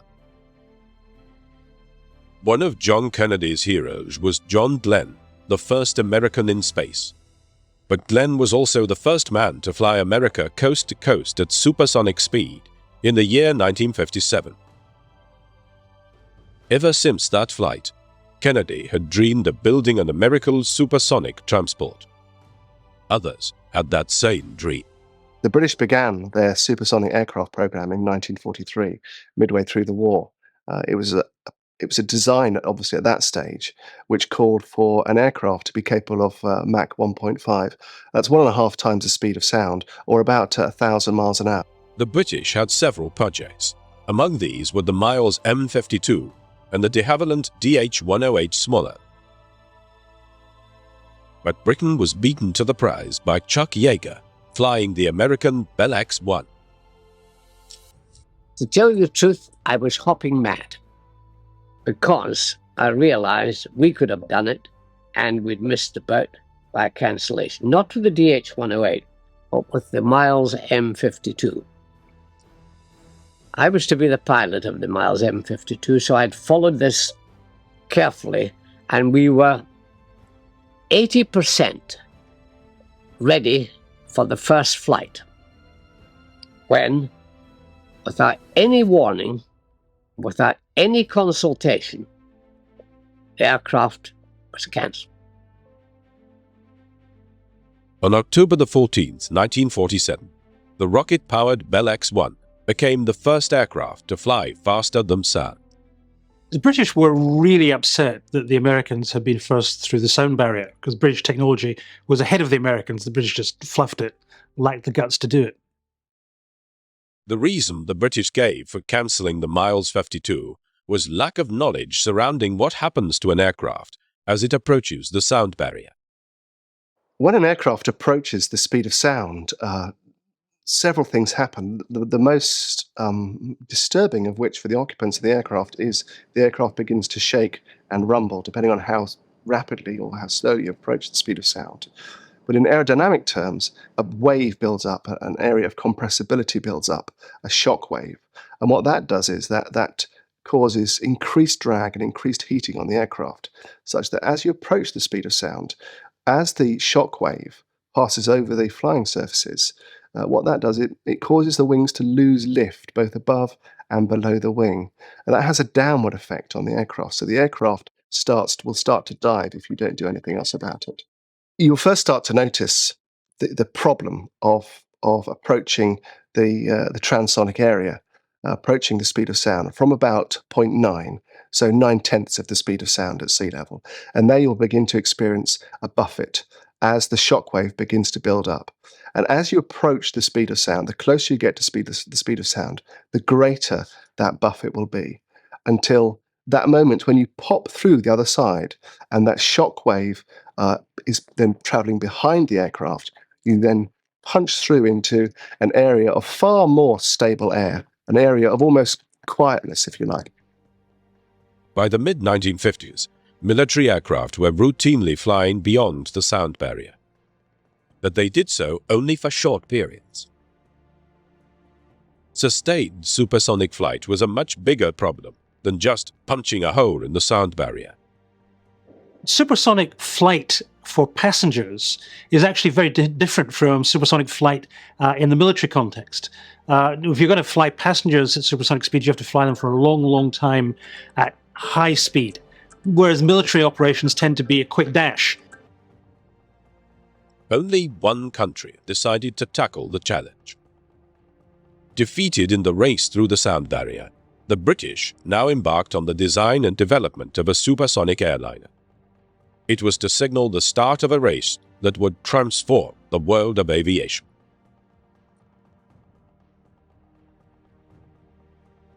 On March the 10th, 1956, the British re-entered the supersonic stakes with a vengeance when the experimental Fairy Delta II captured the world absolute speed record at 1,820 kilometers per hour. The Fairy Delta II introduced a series of revolutionary features. A long, narrow delta, perfect for cruising beyond the sound barrier, and a drooping nose to allow the pilot a better view on takeoff and landing. Inspired by the success of the Fairy Delta, the British established a committee to coordinate the development of a supersonic airliner. The most interesting aspect of the Fairy Delta II that we see on today's Concorde was the drooping nose. Now, what that is it's simply, as you see in Concorde, a nose that kinks. One of the problems with the Delta-winged aircraft, and an aircraft that is designed for going supersonic speeds, is that in order to fly very fast, obviously you need something that is as aerodynamic as possible. The problem is they are very, very difficult to fly at low speeds. So when they come into land, they have a very high angle of attack, and very, very difficult then for the pilots to see what they're doing. So they then put this kink in the nose, if you like, to have this cantilevered nose, such that in takeoff and landing, to give the pilots better visibility, they put this design feature in, which we see today. In March 1959, the preliminary design work had progressed to a point where the Supersonic Transport Committee was able to report its broad recommendations. There were two main recommendations. The first was for a small, fairly simple aircraft to carry around 100 passengers and do about Mach 1.2. The second design was for a 150-seater that should have been capable of Mach 1.8, which was considerably bigger and considerably faster. By 1959, the British thinking had crystallized into two projects. A medium-range supersonic airliner, which had a rather crazy M-shaped wing, very difficult to build. And the other project was the classic, what's now the classic long, thin delta for a supersonic airliner that could fly across the Atlantic. Now would emerge a decision that would shape the whole future of the race to build a supersonic airliner. The design study contract in 1960, the British made it a condition to BAC, who got the contract, that they should seek international collaboration for the building of the supersonic transporter. The first country BAC approached was the United States. But in 1960, there was little interest shown in the USA for collaboration. So the British turned to France as a potential ally. Eventually decided to cooperate because the supersonic airliner project was just too big for either of them to do on their own. It was helped by the fact that the two different design teams in France and in England had more or less come to the same conclusion about what the aircraft should look like. The aircraft was to be a delta-winged design. It was to be called Concorde, a word common to both languages, which means agreement or harmony. But to become credible, Concorde needed customers in the airlines. In June 1963, Concorde received the major airline order that meant it would fly. And the order came not from Europe, but from America's own leading airline, Pan Am. Such a good customer that they could go in and play one aircraft factory leader against another. And Tripp didn't mind going in threatening and saying, look, if you don't do this, I'm going to get somebody else to do it. And if I have to go to Europe, I'm going to Europe. Tripp was an overpowering figure in the industry at that time. Pan American Airways began operations on October the 28th, 1927, with the first scheduled international flight by a United States airline. A Fokker tri-motor airplane loaded with mail flew from Key West, Florida, and landed 1 hour and 10 minutes later in Havana, Cuba, a distance of 135 kilometers. Pan Am's 28-year-old founder was the legendary Wham Terry Tripp. It was Tripp's original bright idea that planes carrying mail can just as easily transport people. Putting seats in the back of each plane, he charged $100 to fly to Havana. Tripp was determined that Pan Am would always be the #1 U.S. airline. In the post-war world, in the 1960s, Pan American Airlines was one of the big names. Most American airlines tended to fly inside America, but Pan Am had built his reputation on flying all around the world. And they did that by always buying the latest and best aircraft. On October the 26th, 1958, Pan Am became the first U.S. airline to operate a jet passenger plane, a Boeing 707 christened Clipper America. It flew from New York to Paris, halving the normal flight time. One Tripp was also determined Pan Am would be the first airline to go supersonic. If you joined Pan Am as a pilot in the late 1950s or 1960s, the first thing they told you was, you hang in there, guys, because you are going to fly supersonic. Pan Am saw that being the first to be with the supersonic airliner as you know, the thing that would brand the company as the place to go. But the Pan Am decision was to trigger an American response.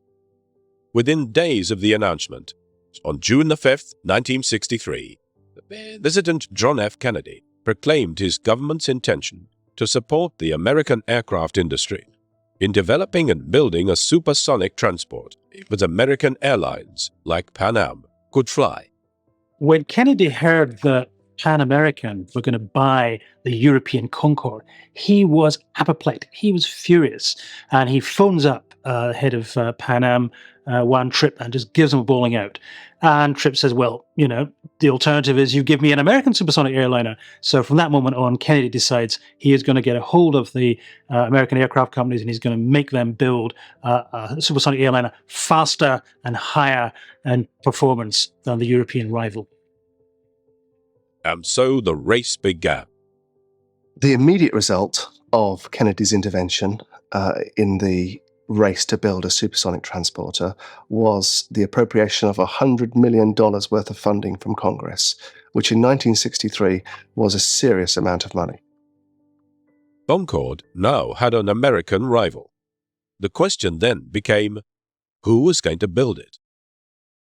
One obvious candidate was Douglas, the major builder of civil airliners, from the fabled DC-3 to the jet DC-8. But Douglas was too strapped for cash to compete. Other candidates were North American, who were already working on a big supersonic bomber, the B-70 Valkyrie, and Lockheed, which had major experience of supersonic craft, such as the secret SR-71 Blackbird. There was also Boeing, the manufacturer of the mighty B-52 bomber, and the well-established 707 airliner series. Of all the American aircraft companies, paradoxically, Boeing was the one that had the most trouble in getting into the supersonic airline business. Boeing hadn't actually delivered a supersonic aircraft to anybody. Its founder was William Boeing, the son of a wealthy lumberman. In 1903, Boeing dropped out of Yale University and headed for Washington State to make his fortune in the timber industry. In 1910, William Boeing went to Los Angeles for the first American Air Meet. He tried to get a ride in one of the airplanes, but not one of the dozen pilots participating in the event would oblige. Boeing came back to Seattle, determined to build and fly his own planes. Bill Boeing was, some people think he was an inventor, but Bill Boeing was an innovator of the highest order. I think he has very few patents, perhaps if any, but he would look at a product and he could see where he could make it better. On July the 15th, 1916, Boeing incorporated his airplane manufacturing business in Seattle, in an old boatyard. He hired boat builders whose skills in carpentry were ideal for the new aviation industry. The early Boeing company prospered, building seaplanes for the U.S. Navy, then pursuit planes for the Army. But it was World War II that brought Boeing to the peak of success. The war was starting in Europe, and Wright Field put out an order for bids. At this time, most of the airplanes were two-engine. We were still two-engine. Douglas was doing a two-engine bomber, and another company was doing a two-engine bomber. And Boeing went in to Wright Field and said, would this procurement cover a four-engine bomber? And everybody just went berserk because nobody ever conceived of a four-engine bomber. This was the XB-15, a four-engine aircraft with a wingspan of 45 meters. It was so big, you could tunnel out through the wing, and you could come into the nacelle, and you could make repairs in flight. A smaller version of this giant would become famous, the B-17 Flying Fortress, that would fill the skies during World War II. I think they ordered 13 or 14 what they call test airplanes, and that led to the Flying Fortress. I don't remember exactly how many were built, but it was around 13,000.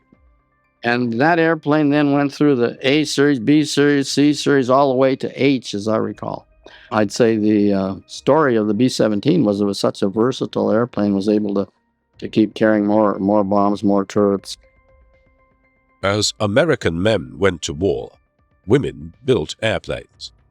Thousands of women took up the slack in the workforce and helped boost production at Boeing from 60 planes per month in 1942 to an astounding 362 planes per month by March 1944. The B-17 was followed in 1942 by the B-29 Super Fortress. In Wichita, farm hands, housewives, and shopkeepers built B-29s on 10-hour shifts, day and night, during what later became known as the Battle of Kansas. World War II transformed the fortunes of the Boeing company. Before that, it was a serious manufacturer, but planes were built in small numbers. World War II meant Boeing was producing vast numbers of giant bombers on huge assembly lines. After World War II came the B-47, America's first jet bomber. And on April 15, 1952, Boeing test pilot Tex Johnston made the first flight with the B-52, which was to dominate the skies for the next 50 years. Then, Boeing took a gamble. In the 1950s, Boeing was doing quite well in military contracts for the B-47 and the B-52 bombers. But no aircraft company, can afford not to look ahead because it takes a long while to develop aircraft.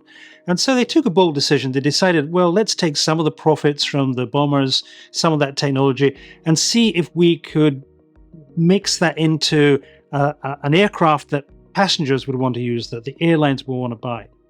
We had all the knowledge of the B-47, the B-52, so it wasn't too big a job in the wind tunnel to develop a low-wing airplane that could be used as a tanker, and we knew they needed a tanker, so there had to be a tanker, and we hoped it could be a passenger airplane, although we weren't really sure that that was the case.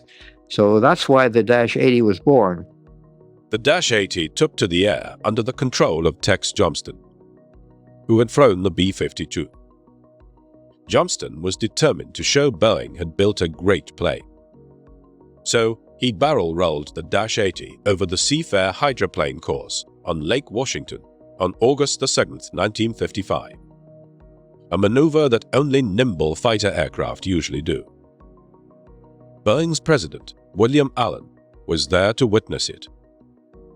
And Allen turned completely white, looked over at his technical advisor, Wellwood Beale, and he said, "Did we authorize that?"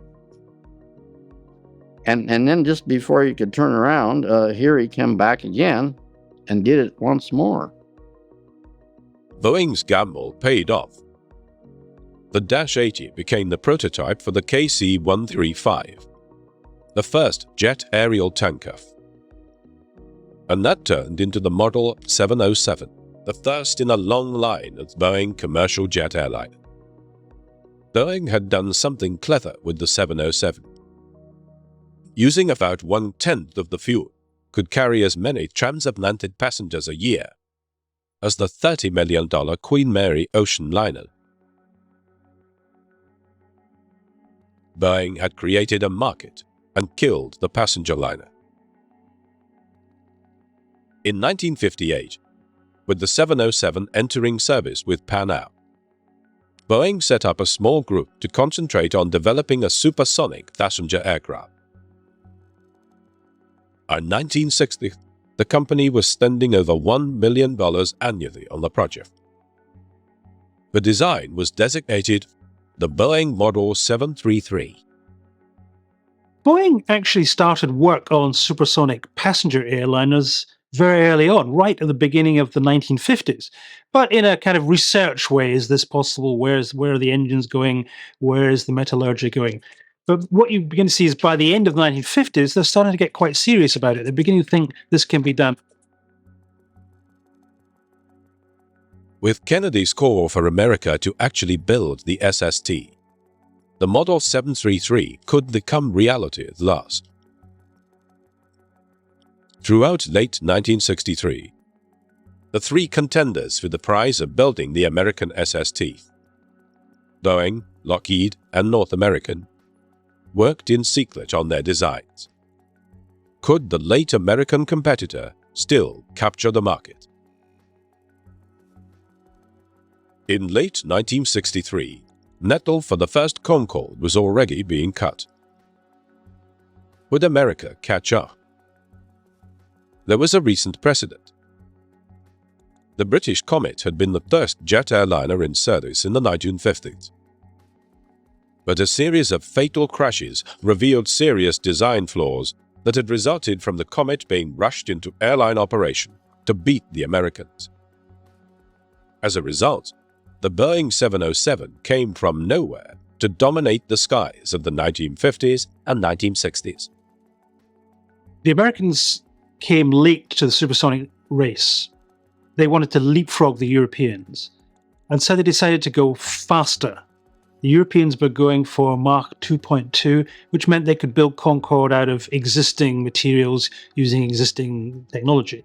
The Americans decided to go way up to Mach 3 through the so-called heat barrier, which meant that because of the stresses on the plane at those speeds and the heat that would build up on the fuselage, they had to use new materials. So the Americans were going for a technological breakthrough to try and get ahead of the Europeans and bury the competition. To beat the competition, both at home and in Europe, Boeing proposed a plane that was far bigger than Concorde. It was designated the 2707. Boeing realised that if they were going to beat the Anglo-French Concorde, they would have to be bigger, better and faster. So their design was for a faster aircraft and for one that would carry 2.5 times the number of passengers as Concorde. So instead of 120, we're looking at 277 passengers on board. To help design its new 2707, Boeing built an amazing life-size mock-up. The aircraft was 93 meters long, a third bigger than Concorde. There were 277 seats 30 first class and 247 tourists. 2.5 times the number of passengers the small Concorde was designed to carry. The seating layout in the 2707 was revolutionary. Till then, seating in planes was 2 cramped seats on either side of a single aisle, which made planes seem very claustrophobic. Boeing decided that in order to entice people into this new aircraft with these fancy speeds, they'd have to offer a bit of something else. And so they made the fuselage bigger so they could get more seating in. Today we are very used to three sets of seats, 2 aisles. But this was the first time when Boeing was developing the supersonic airliner that they decided to introduce that into an aircraft. By comparison, the Concorde has a very narrow fuselage and the old-fashioned two-abreast single-aisle layout. The 2707 would be powered by 4 massive turbojets, each capable of generating nearly 3 tons of thrust. At takeoff, the 2707 would weigh over 300 tons. Boeing 2707 had 2 other very interesting features. The first was a drooping nose, not unlike we see on Concorde today, to allow the pilots much better visibility in takeoff and landing, and then to be flicked up for that needle-like high-speed flight. The second design feature was also to do with the differences between low speeds for approach and landing and high speeds in supersonic, and that was the swing wing. The wing was able to pivot for those slow speed areas, making it easier and safer to fly when taking off and landing. But then when it was up above the Atlantic or Pacific or wherever it was going to go and approaching its speeds of Mach 2, you could sweep the wings back and get a very similar effect to the Delta. The wings on the mock-up of the Boeing 2707 could be moved manually from fully aft with a 72-degree sweep to fully extended with a 30-degree sweep. The Boeing Supersonic Airliner was really pushing the boundaries of aviation technology. They were going to go faster, they were going to go faster for longer, which meant new materials, new kinds of engines, new kinds of avionics. It was a risk. One group who thought that were the Lockheed Company, who were busy with their rival SST, the Lockheed L2000. The Lockheed design for a supersonic airliner was simple, elegant, beautiful. No complex moving parts like a swing wing. They'd adopted the narrow delta that everyone knew was going to work. It was within the boundaries of what was possible. They were minimizing the risks, and that's why it was a serious competitor. As the time for submitting final design entries drew closer, Boeing was still plotting to outdo the competition. As the design process went on, it became obvious that the Boeing entry was going to be terribly complex, terribly expensive. That made the airlines who were going to have to buy and use the thing frightened. So Boeing started adding on more and more passengers in the hope that it could make a profit that would make up for the escalating costs of the aircraft in the first place. Size does help you a little bit on efficiency, at least it has on the other airplanes, and so obviously you can go overboard and be too fast, but too big. But I think that we felt the Concorde was too small to be a successful system. It was the last day of 1966 when the final design winner was announced.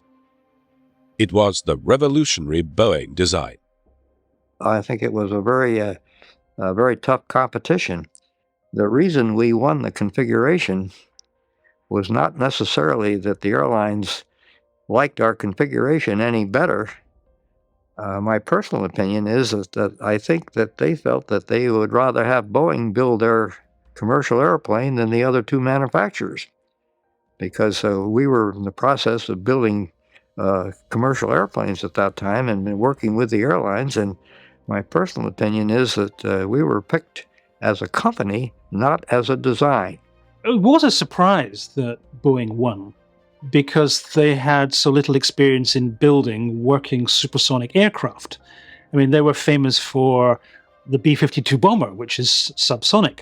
Everyone else, I mean, Convair, Lockheed had built large and fairly successful supersonic aircraft. So this was the new guy on the block suddenly being given the job, and everyone thought, can they do it?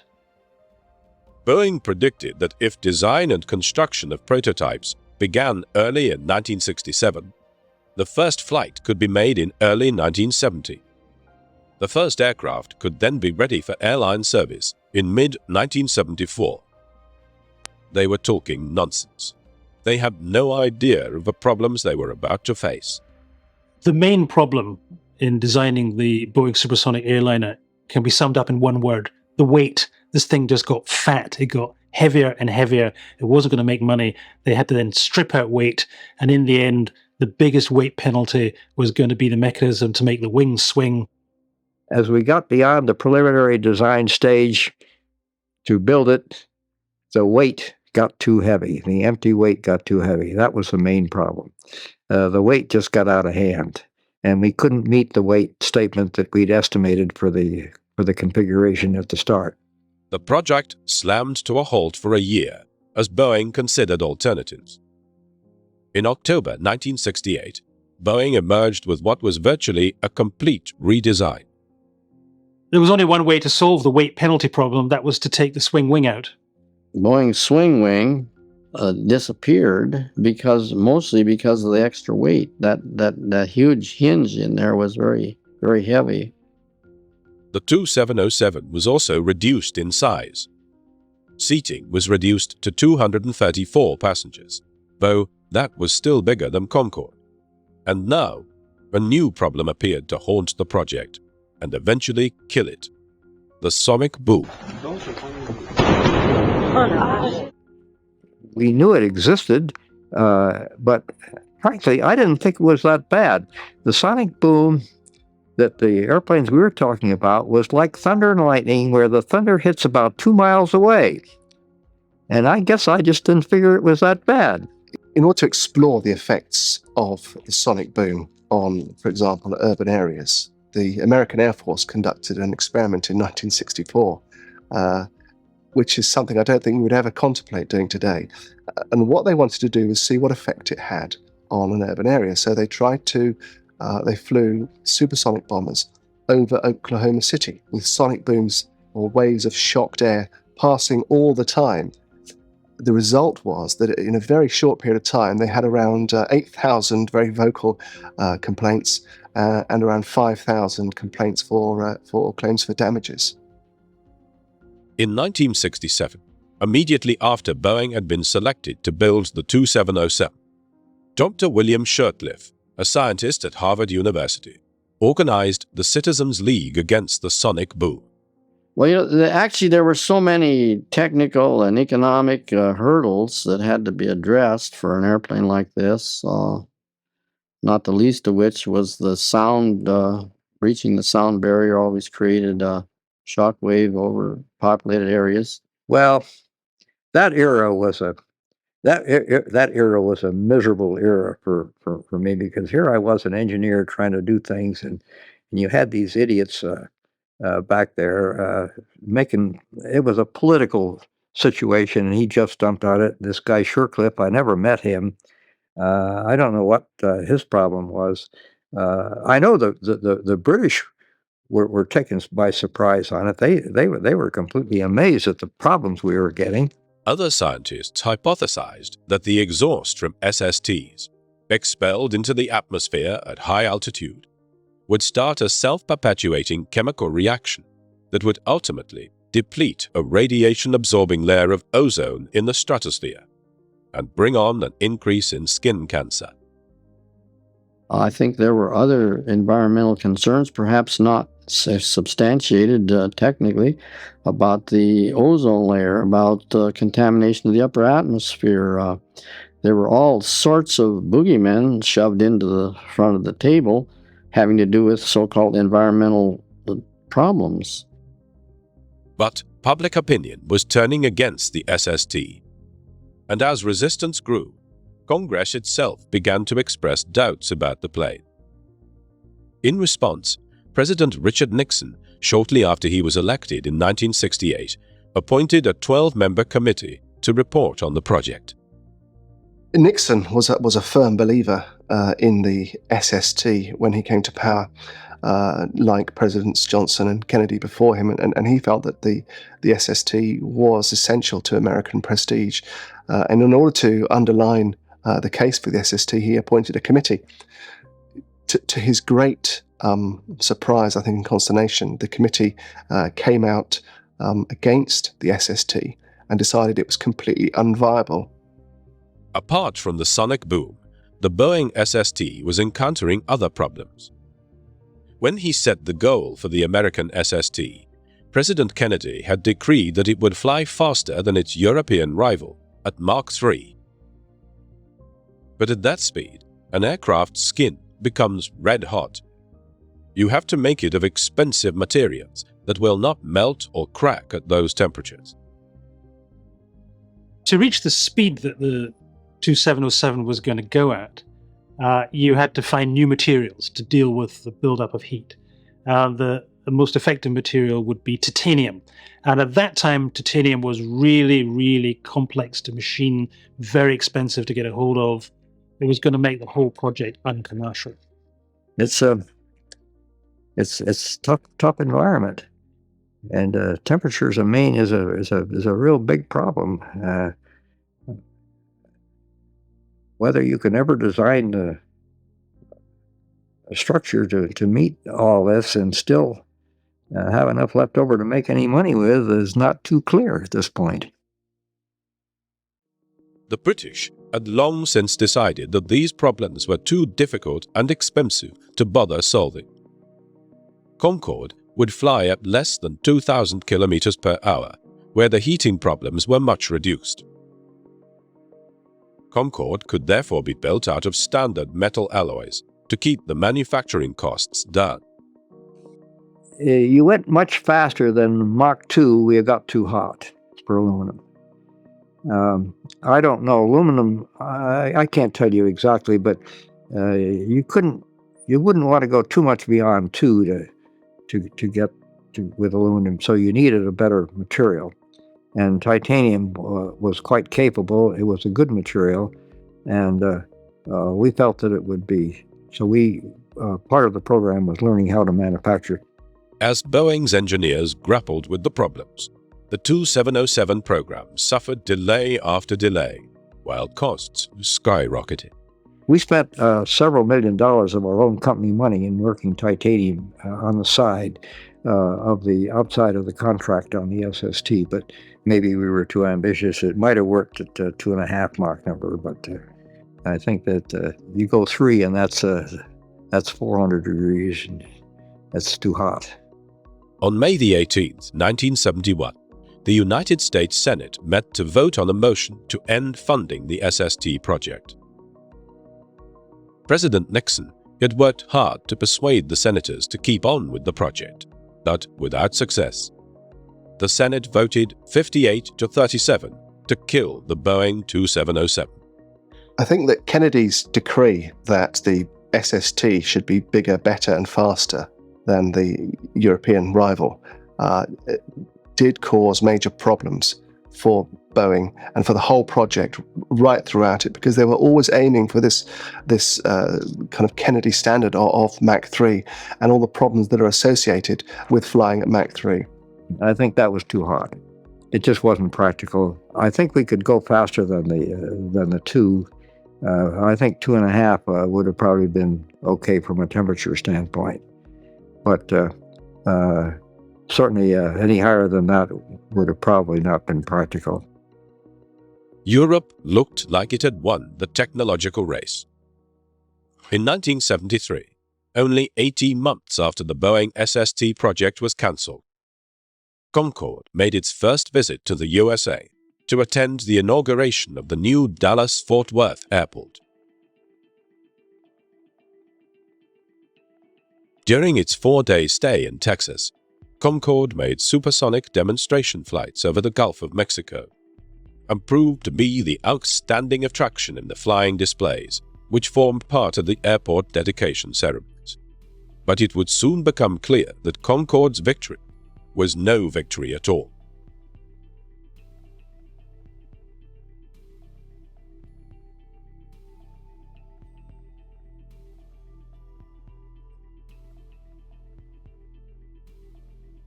British Airways flew its first ever regular supersonic flight between London and Bahrain in the Persian Gulf on the 21st of January 1976.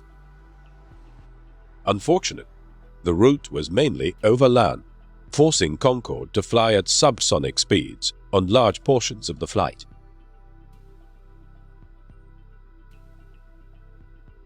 Next came the introduction of a service to Singapore. But on the 13th of December 1977, after only 3 return flights, service was suspended because of complaints from the Malaysian government about the supersonic boom over the Straits of Malacca on the west coast of Malaysia.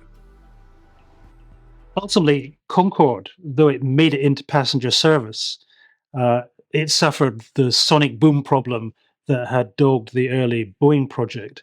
The Americans banned supersonic flight over the continental United States. Some people said that was in retaliation. Whether it was or wasn't is neither here nor there. It meant that Concorde could only fly supersonic over the Atlantic. It couldn't meet any of the requirements that we couldn't meet. They don't meet the sonic boom, and they don't meet the takeoff noise, and I guess there are probably only half a dozen or so flying in each airline. Concorde will never be profitable in the sense of making back the money that it costs to buy or to develop. As far as the airlines are concerned, well, Concorde makes money on an individual flight-by-flight basis because it can charge very high tickets to the kind of luxury passengers that are there. The system exists now because it's unique and it's high cost and it's one of a kind. And if you want to make a splash, you go over on the Concorde. Okay, Betsy and I were on that one. We went over, take off from Washington about 4:30 in the we took off from Washington about 4:30 in the afternoon, and in a hotel room in London, 9 o'clock. It's great. But there is one aspect of the Boeing 2707 story that has never been told, a development that was to usher in the age of airline travel for everyone. On December the 22nd, 1965, Boeing's chairman, William Allen, and Juan Trippe of Pan American Airways signed a letter of intent which committed Pan Am to purchasing 25 of a new cargo plane. Unlike the 2707 that was dominating Boeing's attention, the new plane was almost an afterthought. Boeing kept it simple. The design was just a scaled-up 707. They called it the Model 747. The world would call it the Jumbo Jet. The 747 is an amazing story. And it started back right after the Vietnam War, where the government said, we need to move a lot of material and a lot of people around the world in a hurry. The 747 was actually developed in tandem with the Boeing Supersonic project. And the aim was to put in the 747 what you couldn't get in the Supersonic aircraft, which was freight. It was just meant to be a big cargo plane in the first place. The Boeing company in 1965 decided to scale up the 707, I think as a freighter originally, but it soon realized you could pack so many people into these aircraft and fly them at high subsonic speeds that it was very, very commercially viable, made great sense. When the dream of supersonic passenger flight died, there was only one plane to step into the breach, the 747. The first 747 entered service with Pan Am in 1970 and started a true revolution in flying. Suddenly, the cost of long-distance air travel was within the budget of the ordinary family. The age of mass air transport was born. I think the 747 will still be flying in 20 years. It's one of the major developments of this century in aerospace. Curiously, there's one hangover from the old Supersonic project that ended up in the 747, and that was the seating arrangement. When they transformed the 747, the jumbo jet, into a passenger plane, because it was wide-body, they could put in a couple of rows, you'd get a lot more seats. And that was the original dream that the supersonic transport had been born with. But Boeing's interest in supersonic passenger flight did not end with the 2707. In Russia, NASA found a mothballed example of the Soviet SST, the Tu-144, nicknamed the Concorde.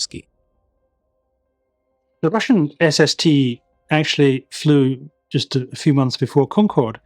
And when people saw it, they said, gosh, that looks like Concorde. And that's because, of course, the Russians had stolen, line for line, page for page, the plans of the Concorde and built it themselves. But the Concorde never entered international service.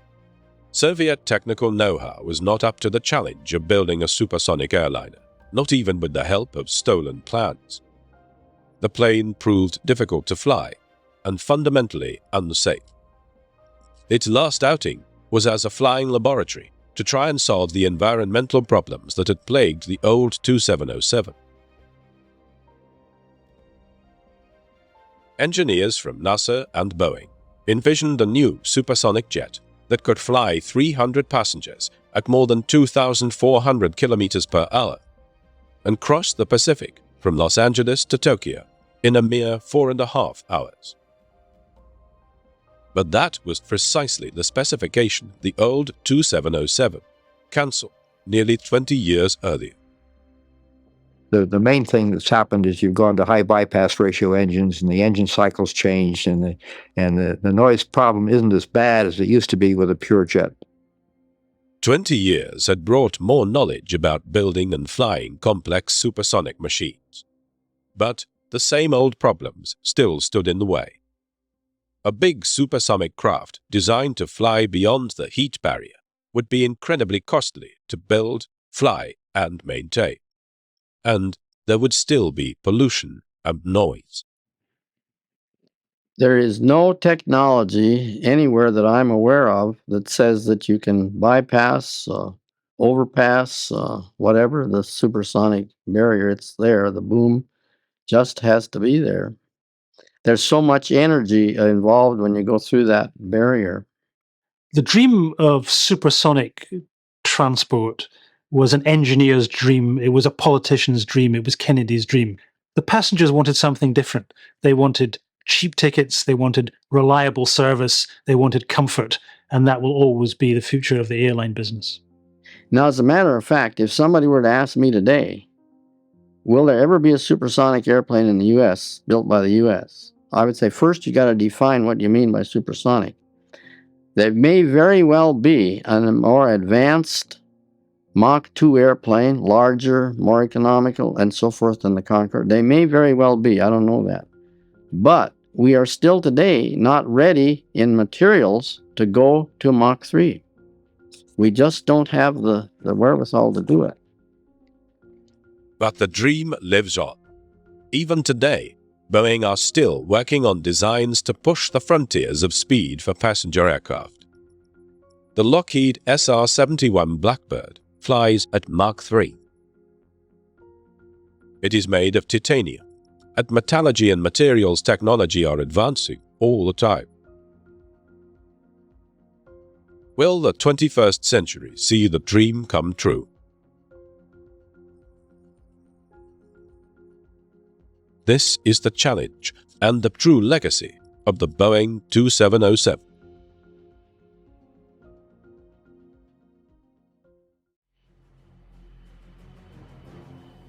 For more than 30 years, it was a plane that captured the imagination of the entire world. From Africa to South America, from Asia to Europe, from London to New York City, the aircraft simply known as Concorde galvanized the globe. Its sleek aerodynamic structure and supersonic speed brought passengers to a whole new level in transportation. In Britain and France, the plane became a symbol of national pride. During the Cold War, where every technological breakthrough seemed to come from either America or the Soviet Union, the Concorde proved that Europe still mattered. And while this supersonic transport became synonymous with patriotism, it's also remembered as a plane that turned into an economic disaster. With skyrocketing development costs and a hefty price tag for admission, when it finally debuted, only the rich and powerful were able to fly the Concorde. and in an era of heightened environmental awareness, the aircraft was denied the most lucrative routes across the Atlantic Ocean.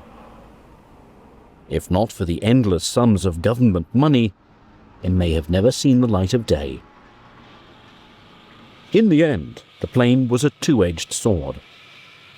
Hated by the economists, yet loved by the people, Concorde, after nearly 3 decades in service, became one of the most recognizable aircraft in the world.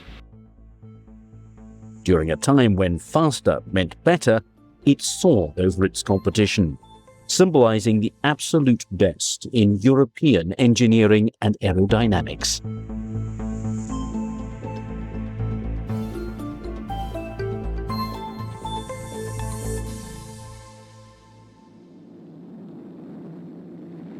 On October the 14th, 1947, aviation enters a new and uncertain era when Bell's rocket-powered X-1, launched from a B-29 Superfortress, becomes the first aircraft to break the sound barrier, flying at over 800 miles per hour at Mach 1.06. This breakthrough, along with the introduction of jet technology, causes countries to pour enormous resources into finding ways to go faster and faster.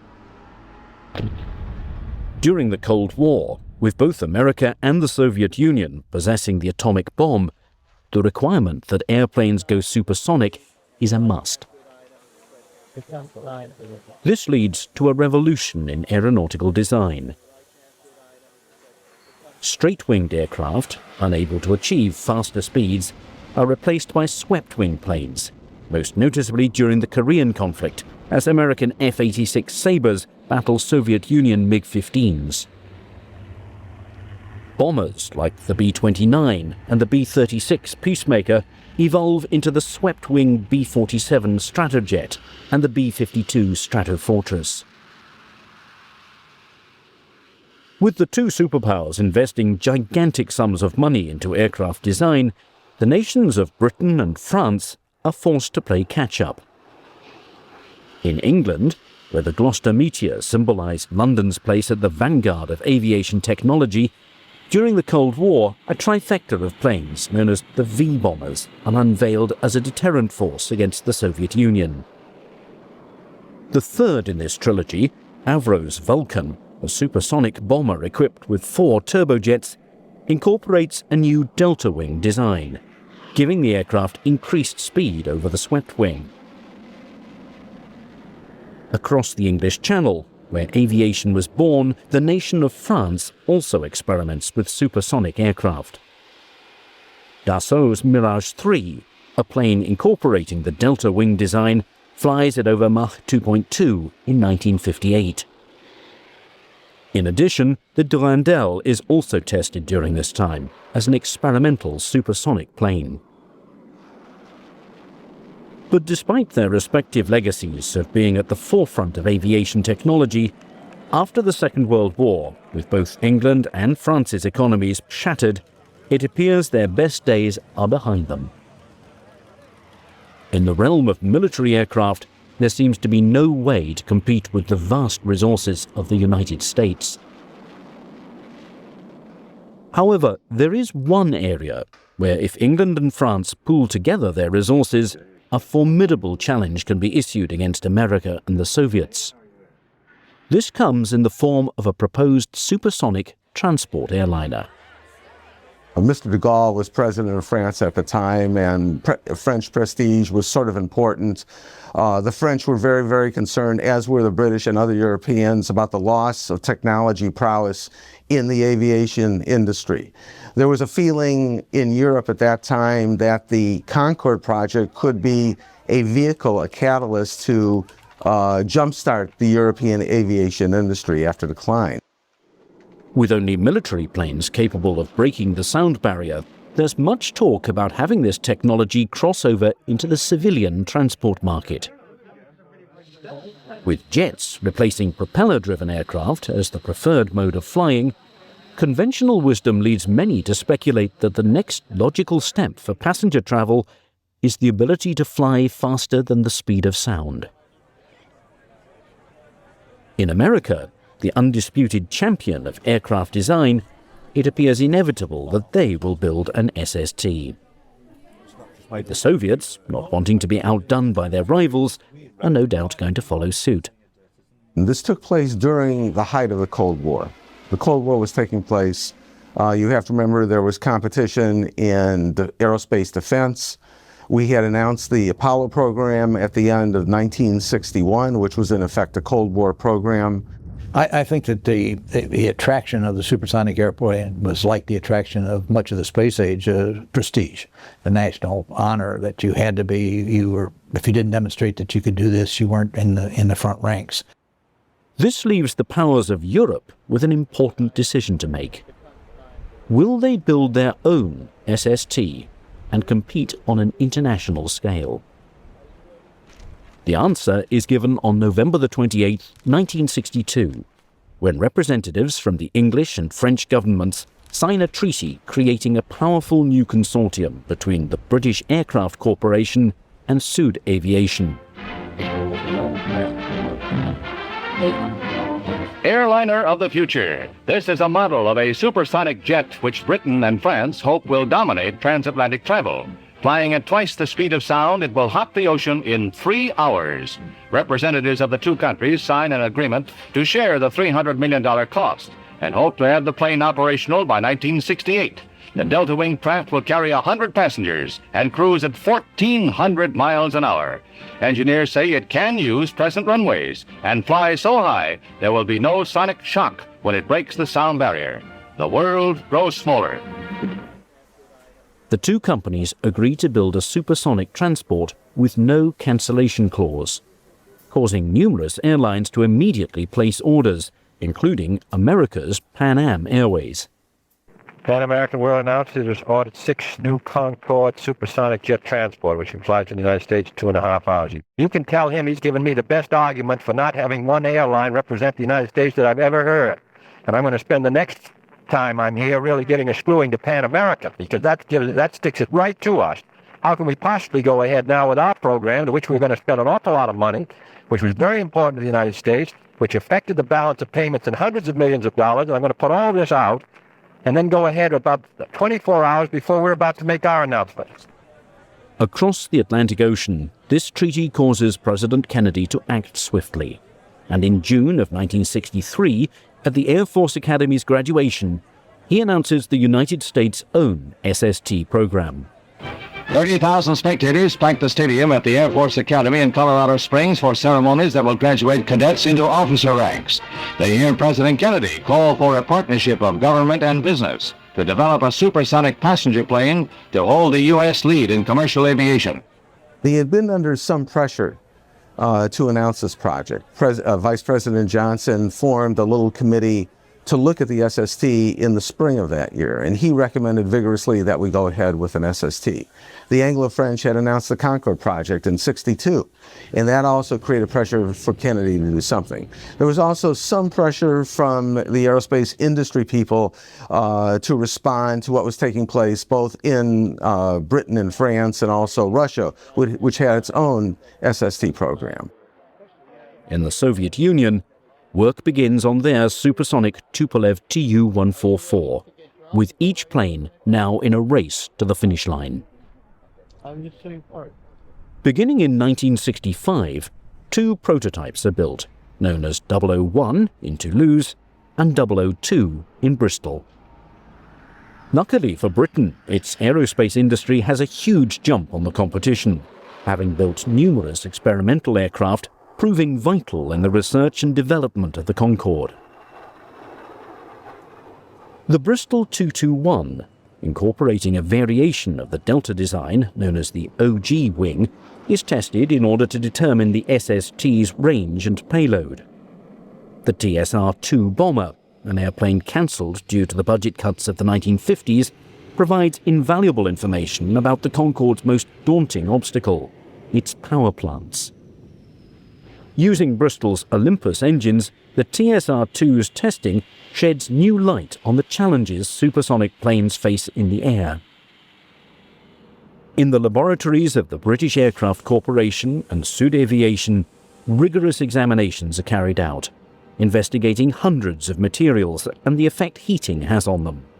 Building the Concorde required new materials, and they had concerns about heating, which had never been a sustained problem. They had people that had encountered heating in certain instances and in brief encounters with supersonic flight. But if you're going to cruise at supersonic flight, then you've got a totally different heat dissipation problem. For a period of 18 months straight, round-the-clock, 24-hour trials are conducted. At its peak, over 600 subcontractors are brought into work on the Concorde, employing over 200,000 people. Fulton, Concorde 002 stands like a great bird in a massive cage at the British Aircraft Corporation's plant near Bristol. But never has there been such an expensive bird before, nor one that has been so reluctant to fly. When she's ready to fly, she'll fly. Nothing must be left to chance. Concorde is unlike any other aircraft. Everything about her is new. In the wind tunnels, the OG wing passes with flying colours. Full-scale mock-ups are constructed in order to show all of this SST's components. The drooping nose, a distinct feature of the Concorde, is built in order to balance pilots' visibility with its incredible aerodynamic structure. And using a converted Vulcan bomber, the Olympus 593 power plant is tested in the skies. For Concorde's team of designers, its engines proved to be the most important obstacle to overcome. The airframe was in advance of the engines and in advance of the fuels at the time. Had you had 10-year advanced engines to put in it, and you might have possibly made it a more sustainable airplane. But as it was a prestige airplane. For the 593's jets to work properly, air needs to enter at subsonic speeds. A huge roadblock, considering the Concorde is built to fly at twice the speed of sound. Fortunately, over a period of 4 years, a complex system of inlet doors and ducts are installed in order for this SST to travel at Mach 2. By April of 1966, the final assembly of 001 and 002 begins. With each country producing different parts of the Concorde, they're shipped across the Channel in order to make sure both prototypes are ready at the same time. Massive transport aircraft are used to ship some of the biggest pieces of this giant jigsaw puzzle. For the people of Toulouse and Bristol, seeing specially designed trailers hauling different parts of the plane are not uncommon during this time. And by December of 1967, Concorde 001 makes its first appearance in Toulouse. Its mesmerizing design stuns the entire world as aviation enters a new, high-speed age. Toulouse. The giant hangar at Sud Aviation's headquarters was the focal point of the entire world. For inside was the most exciting new thing in the world of aviation, Concorde 001. At last, the Anglo-French brainchild, born out of the technical and very sensible collaboration of two nations, could be shown to an envious world.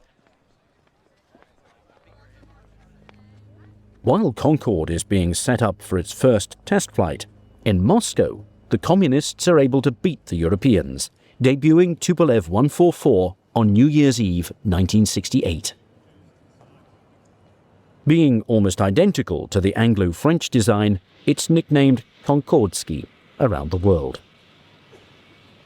Unfortunately for the Soviets, it's nowhere near the Concorde in terms of structure and quality, being put together so hastily. And the Russians ran into even worse problems with their version of it because their engines were comparatively far less efficient than the Rolls-Royce and the French engines. In America, delays and uncertainties about their SST program continue. A competition between Boeing's swing wing and Lockheed's fixed wing design causes the selection committee to debate endlessly the advantages and disadvantages between the two. It turned out that the swing wing didn't work. So they went with a fixed wing. Then it turned out that this plane was going to be too heavy anyway, so they tried to lighten it. But it could never really, the only way it could pay for itself is it couldn't really carry that many people, but secondly, because it was so heavy, it would have to charge a premium on the ticket, and that made the economics go haywire. When the decision is finally made in the winter of 1966 to award the contract to Boeing, the Concorde already has a 2-year jump on its transatlantic competition. For the Europeans, a far more important threat to the aircraft's survival comes in the form of a jumbo jet. Boeing's 747, a subsonic airliner capable of flying passengers across the ocean far more cheaply than the Concorde, has those in Britain and France worried. And in a sense, the Boeing company and airline companies as well understood that this was the real vehicle for leadership in commercial aviation. The jumbo jet, the 747, efficient subsonic jets of a variety of kinds, these were the vehicles that were going to keep America, keep leadership in America in commercial aviation, not the American SST project. This fear is amplified when the British Overseas Aircraft Corporation decides to purchase the 747. Perhaps faster does not necessarily mean better. Despite these outside threats, as well as concerns about its growing costs, Concorde 001 is cleared for its first test flight in March of 1969. Toulouse! The great supersonic jetliner was going to fly. A year late, millions of pounds over the estimated cost, and still a very big question mark. But on this day, a lot of those question marks would be answered. For Concorde 001, this was the chance to prove she was the superbird everyone had hoped and worked for. Its maiden voyage is flawless, encountering no technical problems. For testing purposes, its undercarriage is kept down. In France, they can breathe a sigh of relief. 1 month later, across the Channel, 002 takes off, making another perfect flight. You had to have really the true professionals here. There's no point in the flight in which any kind of a crew error couldn't have caused a disaster. So it was a great leap forward. We didn't have the advanced electronics that we had later. And so for its day, it was really an advanced machine. Concorde 002 is clear takeoff. And good luck, gentlemen. For the next 2 years, a series of grueling tests are done, studying the impact that intense heat has on the nose and body of the aircraft. In the sky, Concorde proves easy to maneuver, as the two prototypes exceed both the speed of sound and Mach 2 during this time. Every detail is checked and double-checked, with nothing being left to chance. In America, with growing protests over the environmental impact of these planes, including the effects of the sonic boom, in 1971, the United States Senate votes to cut off all funding for Boeing's SST. Good evening. The Senate has voted 51 to 46 to cut off money for building the supersonic transport, as the House had done before. Unless private financing is forthcoming, the controversial airplane appears doomed. With this catastrophic decision, Concorde's most fierce competition is eliminated, clearing the way for it to dominate the global marketplace. In Britain, the plane becomes a symbol of pride.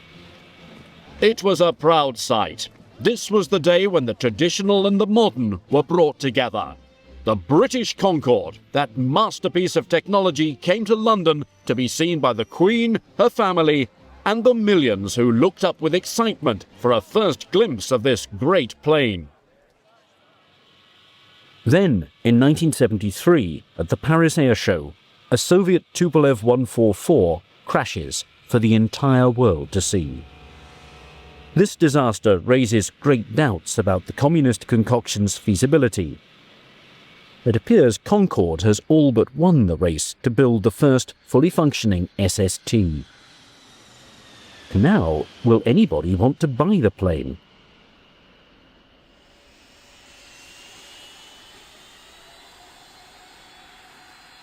After nearly a decade in development, the Anglo-French Concorde flies to the African nation of Senegal to begin its worldwide promotional tour.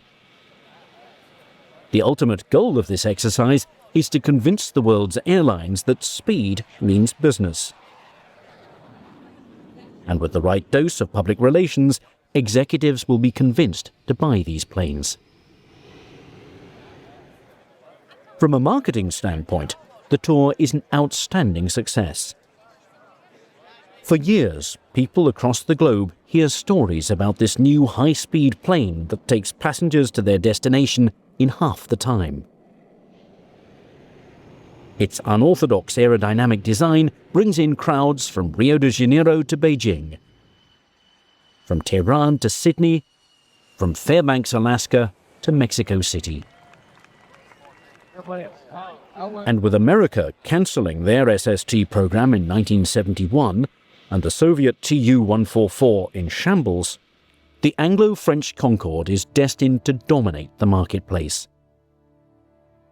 Unfortunately, with the 1970s being defined by an oil crisis and economic unrest, the enthusiasm for a supersonic transport is a far cry from the previous decade, when anything seemed possible. The question now is, can this aircraft defy the odds by flying passengers around the globe in record time while remaining economically viable? This becomes the Concorde's greatest challenge.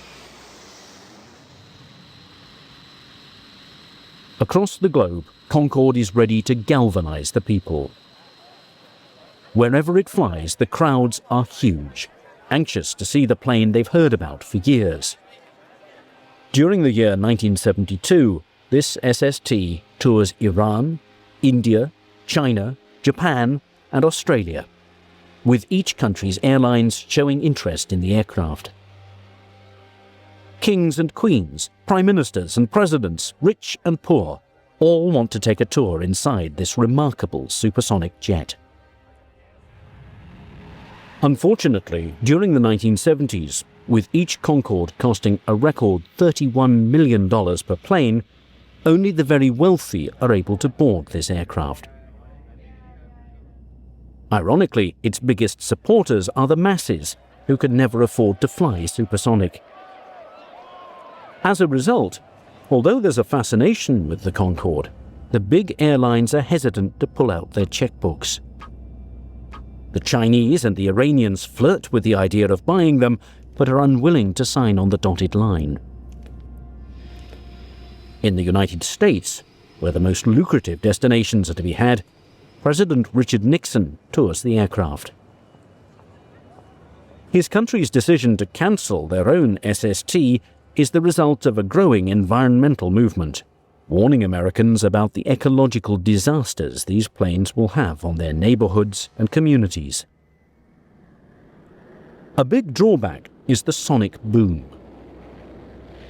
When a plane exceeds the speed of sound, a large noise capable of breaking windows and glass erupts. When scientists study the effects of this boom in Oklahoma City during the year 1964, they conclude this noise will cause a public revolt. It turns out that the sonic boom, in fact, bothered lots of people. And this was clear very early on when they started to do research on the sonic boom in Oklahoma City. And a report came out in 1964 which showed that a huge majority of the people, quote, could not live with a sonic boom, unquote. And the people who live with it are becoming more aroused, becoming more sensitive to this form of pollution as they are to so many others. The nation's priorities are changing rapidly, and the FAA may find that the general public has a different timetable in mind for the reduction of noise pollution. David Culhane, CBS News, New York. It's such a hot-button issue that the United States government places a ban on all SSTs traveling coast to coast. With this decision, Concorde is limited to only the east and west coasts in America as destinations. As a result of this policy, no American airline wants to touch the plane.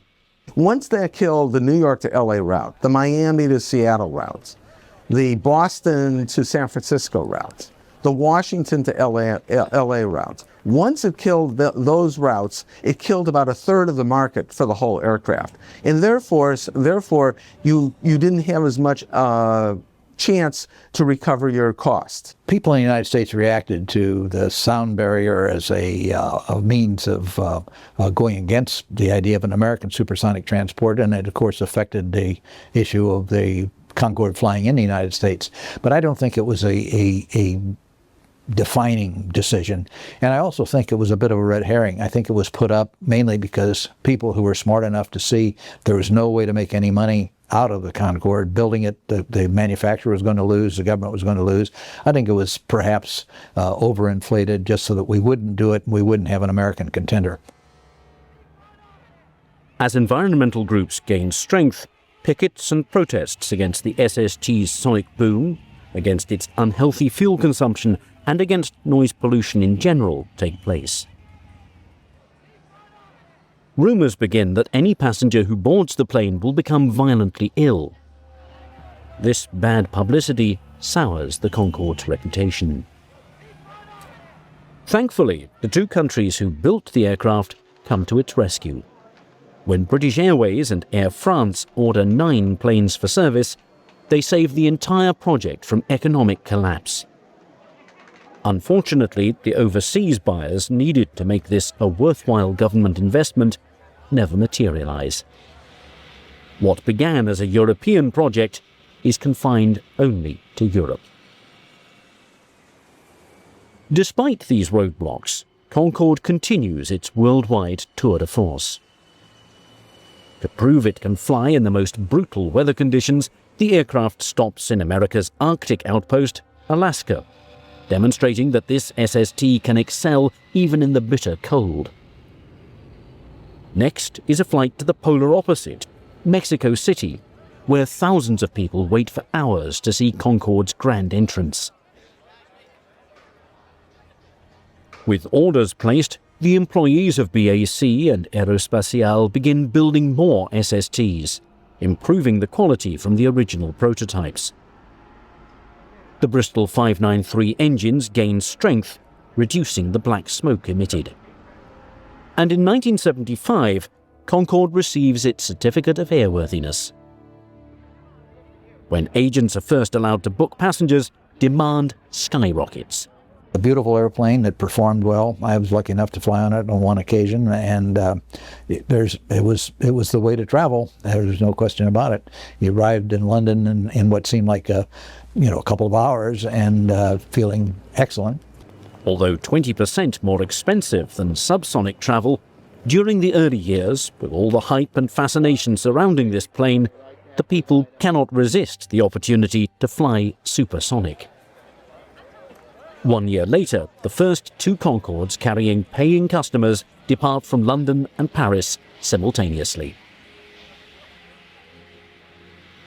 Almost a decade after its first test flight in 1969, the dreams of this SST are finally realized.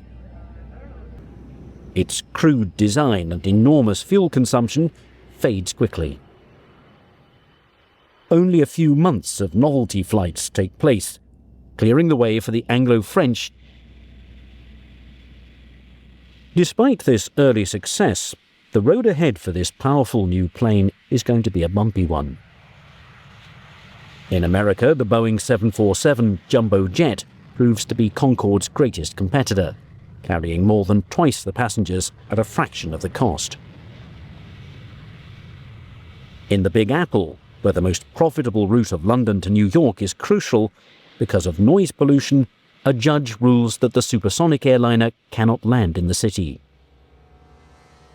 Over in Britain and France, many speculate that because the United States could not get its SST up in the air, sour grapes causes America to punish Concorde as a result.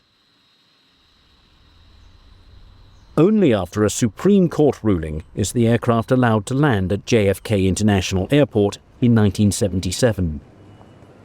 Almost 20 years later, it would set the world record for transatlantic flight, travelling from London to New York in less than 3 hours.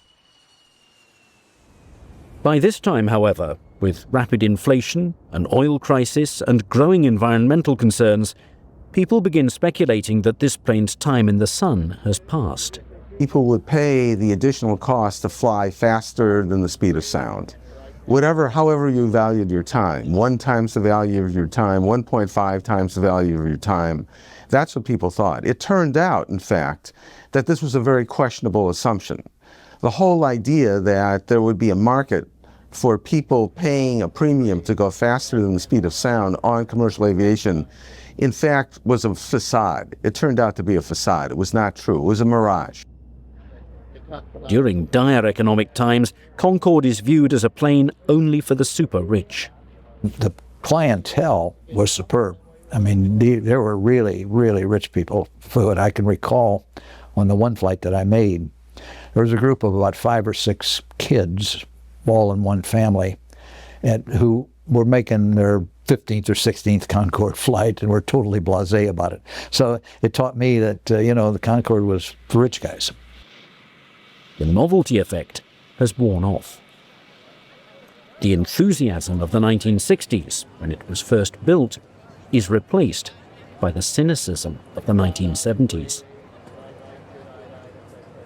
Each year it's in service, Concorde fails financially, unable to turn a profit. As the 1980s begin, many feel this technological marvel's days are numbered. However, it's miraculously saved when British Airways decides to buy its planes from the government outright. With this decision, a new marketing campaign is launched to bring Concorde back to life. Discovering that its rich clientele are willing to pay more to fly supersonic, prices go up exponentially, making it a vehicle exclusively for the super wealthy. As a result, it's marketed as such, and for the next 2 decades, the plane stays afloat. Then, after more than 30 years, Concorde Flight 4590 crashes, raising doubts on the safety of supersonic flight. With the terrorist attacks of September the 11th, 2001, and the decline in air travel that follows, both British Airways and Air France decide to cancel service of the Concorde. In the end, the aircraft became a mixed blessing. I think that the Anglo-French Concorde project may have been a model that showed the Europeans that they could collaborate in aviation. And while the Concorde itself was not successful, it may have been an impetus toward forming Airbus, which has been relatively successful in building aircraft and becoming a formidable competitor to Boeing. So in some ways, although the Concorde itself was not successful, maybe it was a catalyst or vehicle to create a successful, larger enterprise called Airbus. Without question, its ability to travel at twice the speed of sound made the plane a first-class attraction wherever it landed. Over a period of several years, Europe's finest produced a true technological marvel, epitomizing the very best in engineering and aerodynamics. For those reasons, Concorde goes down in the history books as one of the greatest aircraft ever. In Britain and France, it was more than just a plane. It came to symbolize a time when they, and not the Americans, were at the top of the mountain. Just as England had ruled the seas with their dreadnoughts, they would rule over the skies with their Concorde. But with all its state-of-the-art capabilities, it became out of reach for the average man, woman and child, who, ironically, became the Concorde's biggest supporters. With the dim realities of the 1970s, the plane's biggest obstacles were not in its jet engines, nor in its payload, but with a skeptical public, who grew cynical at the idea of government and big business teaming up to produce a plane that only the privileged and powerful could fly on. It was a beautiful airplane, still is a beautiful airplane, and it's just a shame that perhaps it's sumptuary.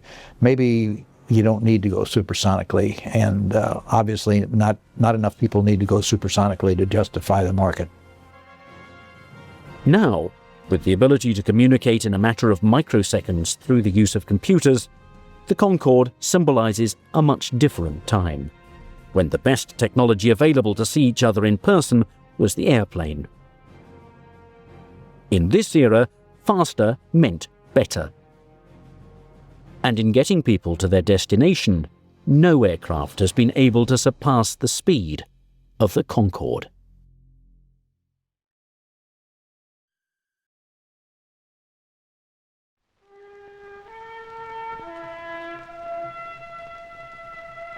How indifferent we've become. We've forgotten what it is to be astonished. Another new plane, one more, so what? But there is something unusual about it.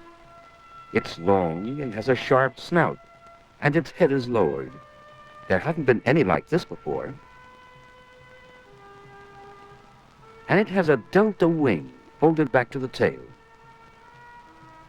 The wing's leading edge is razor sharp. A powerful four-engine unit is mounted below. And there's another singularity. It has no stabilizer.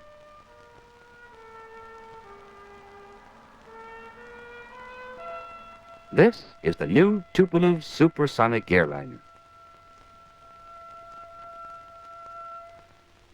Take off.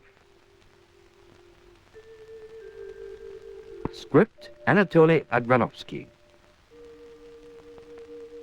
Direction, Vermisheva. Director of Photography, Khabshin.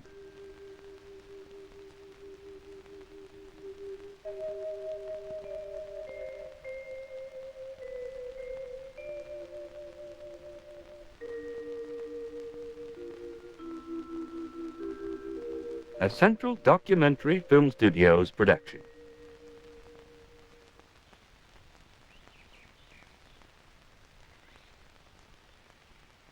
Andrei Tupolev, now in his 80s, possesses talent and insight to such a degree as to become a living legend.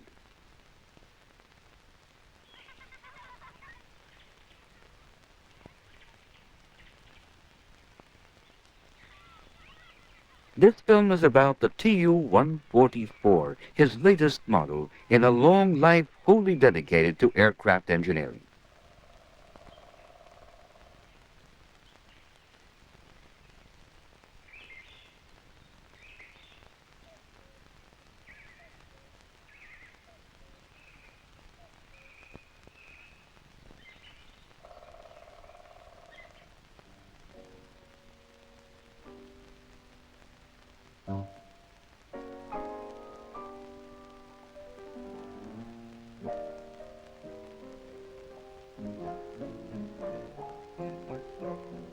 When it was conceived several years ago, there were few, even among the top rankers, who believed in its practical realization.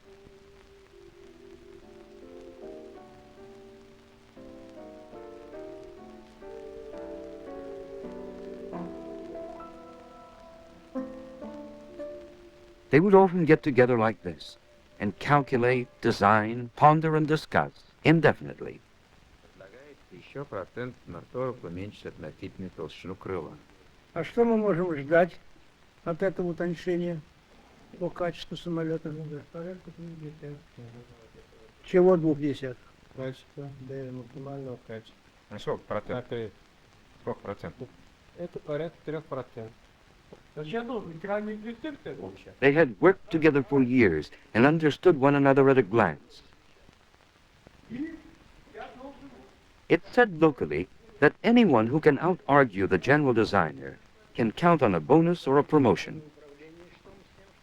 Couldn't the flutter effect appear in your control system? And the body-strengthening engineers will see how much metal they must add. I'll do the drawings counting on the body-strengthening engineers making their corrections. Get started, and we'll find some time later for a report back.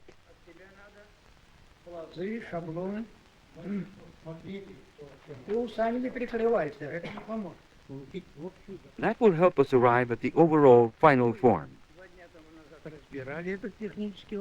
We discussed that question 2 days ago. It's clear now. You finished turning over the finals to Ilyushin so he can speed up his part of the job.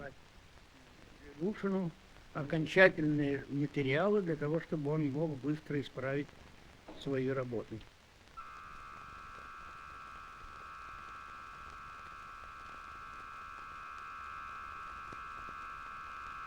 The model was tested at supersonic speed.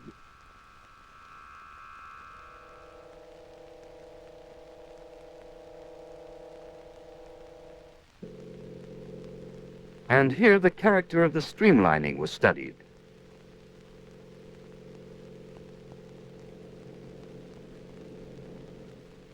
The Tu-144 required 10 times more investigation in the Great Wind Tunnel than any previous aircraft.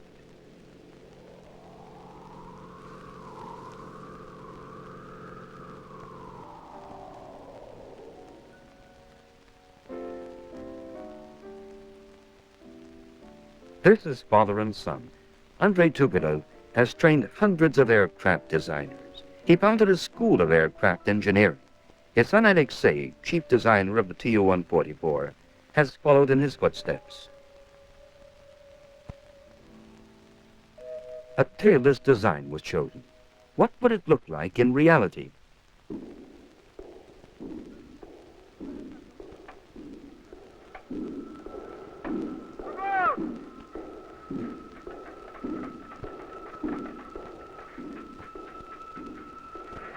The Tu-144 would have been inconceivable without metallurgists, chemists, instrument makers, and electronic experts taking an active part in its development.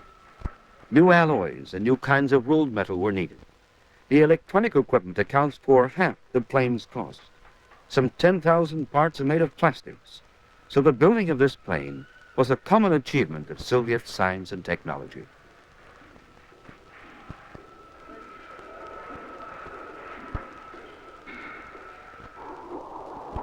This is a fighter plane.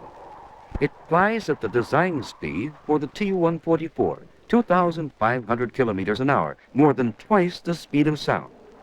So it's nothing new. Our foremost Army pilots have mastered it. What is new, though, is that Tupolev has put this incredible speed at the disposal of ordinary mortals. However, not only the speed, altitude, and distance barriers have been surmounted, but the reliability barrier, too.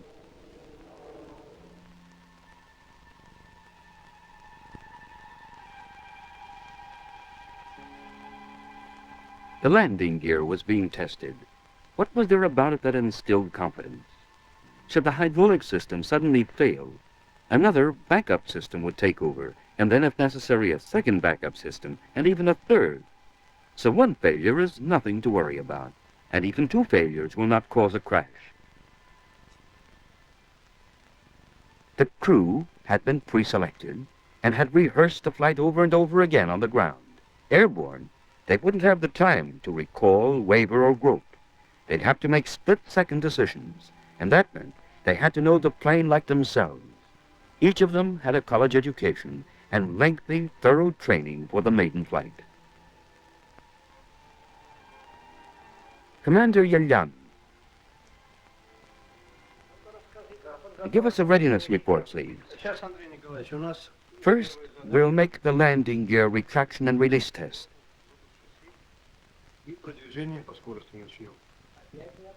I wanted to hear what you have to say about takeoff. We've considered Alexei's remarks about reducing the ground run. The shorter the takeoff, the quicker will be airborne. Well, to you who are about to fly, fingers crossed.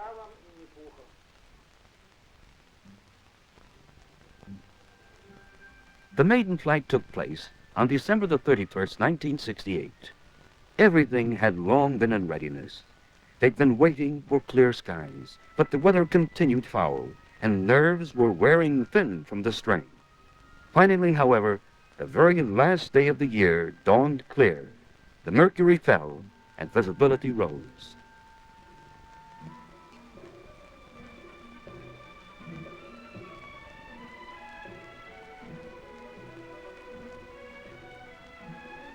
Andrei Tupolev had watched 120 maiden flights, and here he was again, waiting.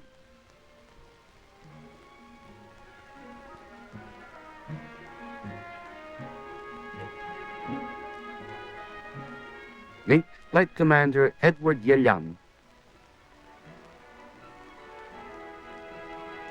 Engineer Yuri Zalivetsov, Leading Test Engineer Vladimir Benderov, and Second Pilot Mikhail Kozlov.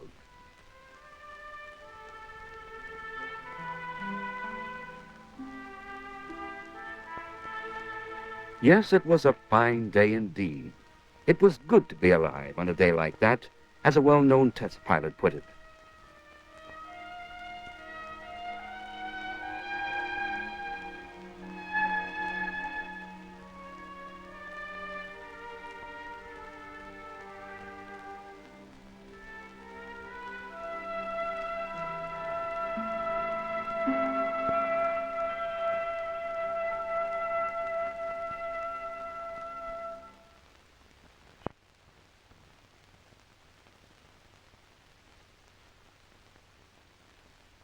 This is Dolphin 1 ready to take off.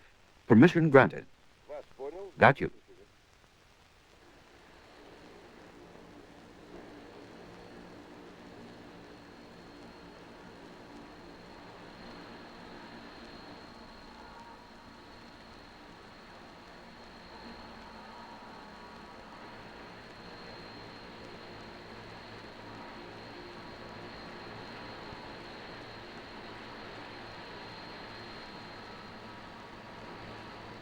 Some compare it to a bird, for a bird never takes wing with its head drawn back.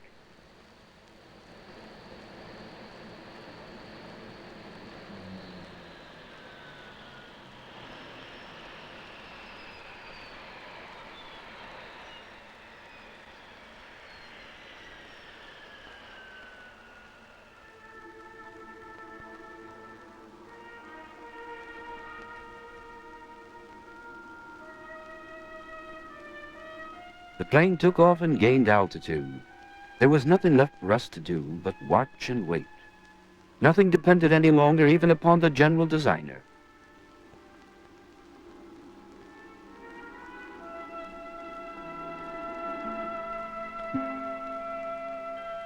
Mr. Tupolev, how did you begin?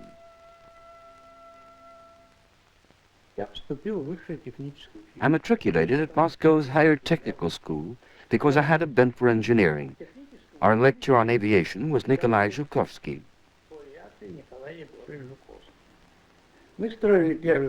We built the first glider, and I made my first flight. When Zhukovsky decided to set up an aerodynamic laboratory at the school, he said that Tupolev had clever hands, so he would be in charge of the equipment. Руки хорошо работают. Вот мы только его и назначим заведующим оборудованием лаборатории по авиации. А нужно сказать, что никакого... Actually, there wasn't any laboratory at all, simply a big hall the school allotted us. And that's how it all began. Когда же пришла революция, то мы, около Николая Егоровича Жуковского, был уже тесный кружок людей, которые, приходя к нему... When Soviet power came, Nikolai Zhukovsky had gathered a close circle of people dedicated to aviation. На всю жизнь. И мы хотели всей группой вместе... We all wanted to help our Soviet country. Нашей уже советской России. Tupolev has advanced through nearly every stage of aviation. He even recalls planes of plywood. He built the first all-metal aircraft. This is one of them, the ANT-3. ANT are his initials. And another, the Maxim Gorky, at that time the world's biggest.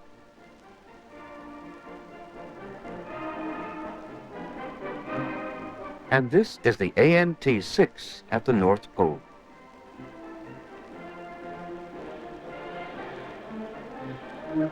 The famous ANT-25's non-stop flights won world acclaim.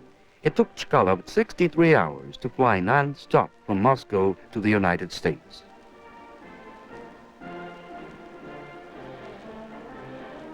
This is a Tupolev heavy bomber taking part in a landing operation.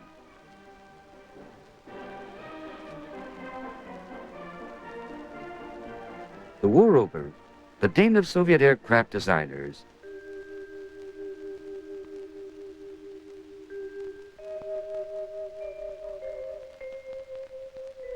the Tu-104, flagship of the Soviet Civil Air Fleet. Tupolev ushered in the jet airliner era, and now he's hurtling us beyond the sound barrier.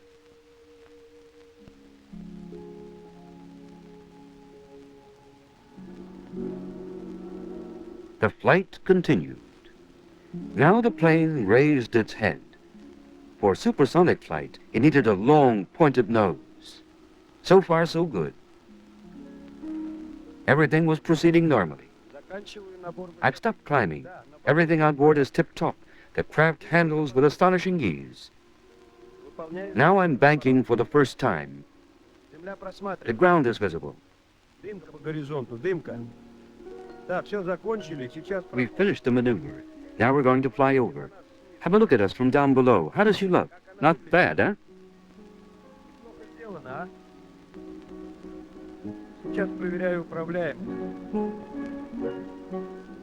Leo Tolstoy once wrote a story told to him by an aeronaut.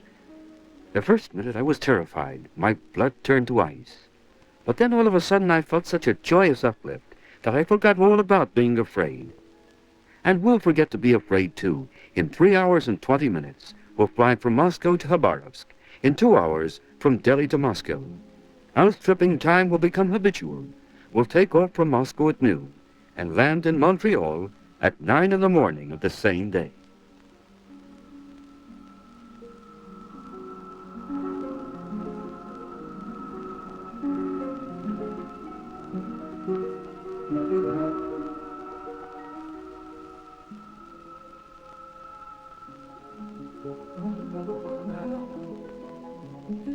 We enter the plane, walk down the nylon carpeted aisle, and settle in a soft armchair. Smiling air hostesses will come forward to greet us, and in all probability, no one will remember anything about those who built this airliner for us.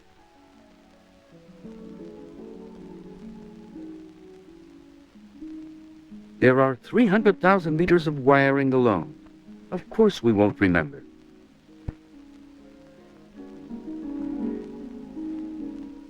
It's enough for us that there is no noise, no vibration, no pressure drops. That at a 20-kilometer altitude, there are no thunderstorms or clouds, and that fares remain the same. Meanwhile, the flight continued. The airliner embodies all that is best in world science today. There is a computer center on board. If the flyers overlook something, the clever machine will remind them.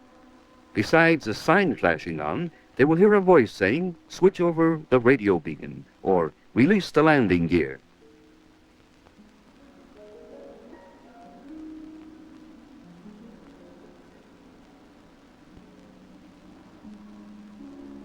I'm coming in for a landing. Now the aircraft had lowered its head, for the flyers need a good all-round view for landing. This was not simply another new aircraft heading home. It was a new history-making stage in world aviation.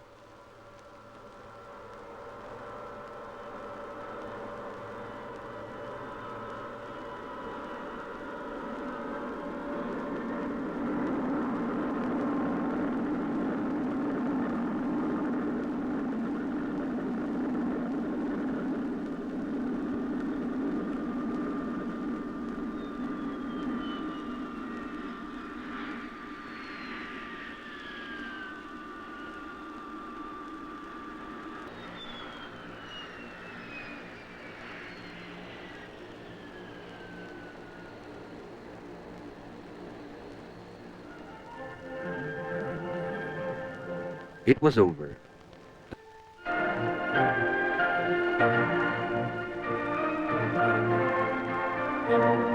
Our Tu-144 was the world's first aircraft of its kind to take off.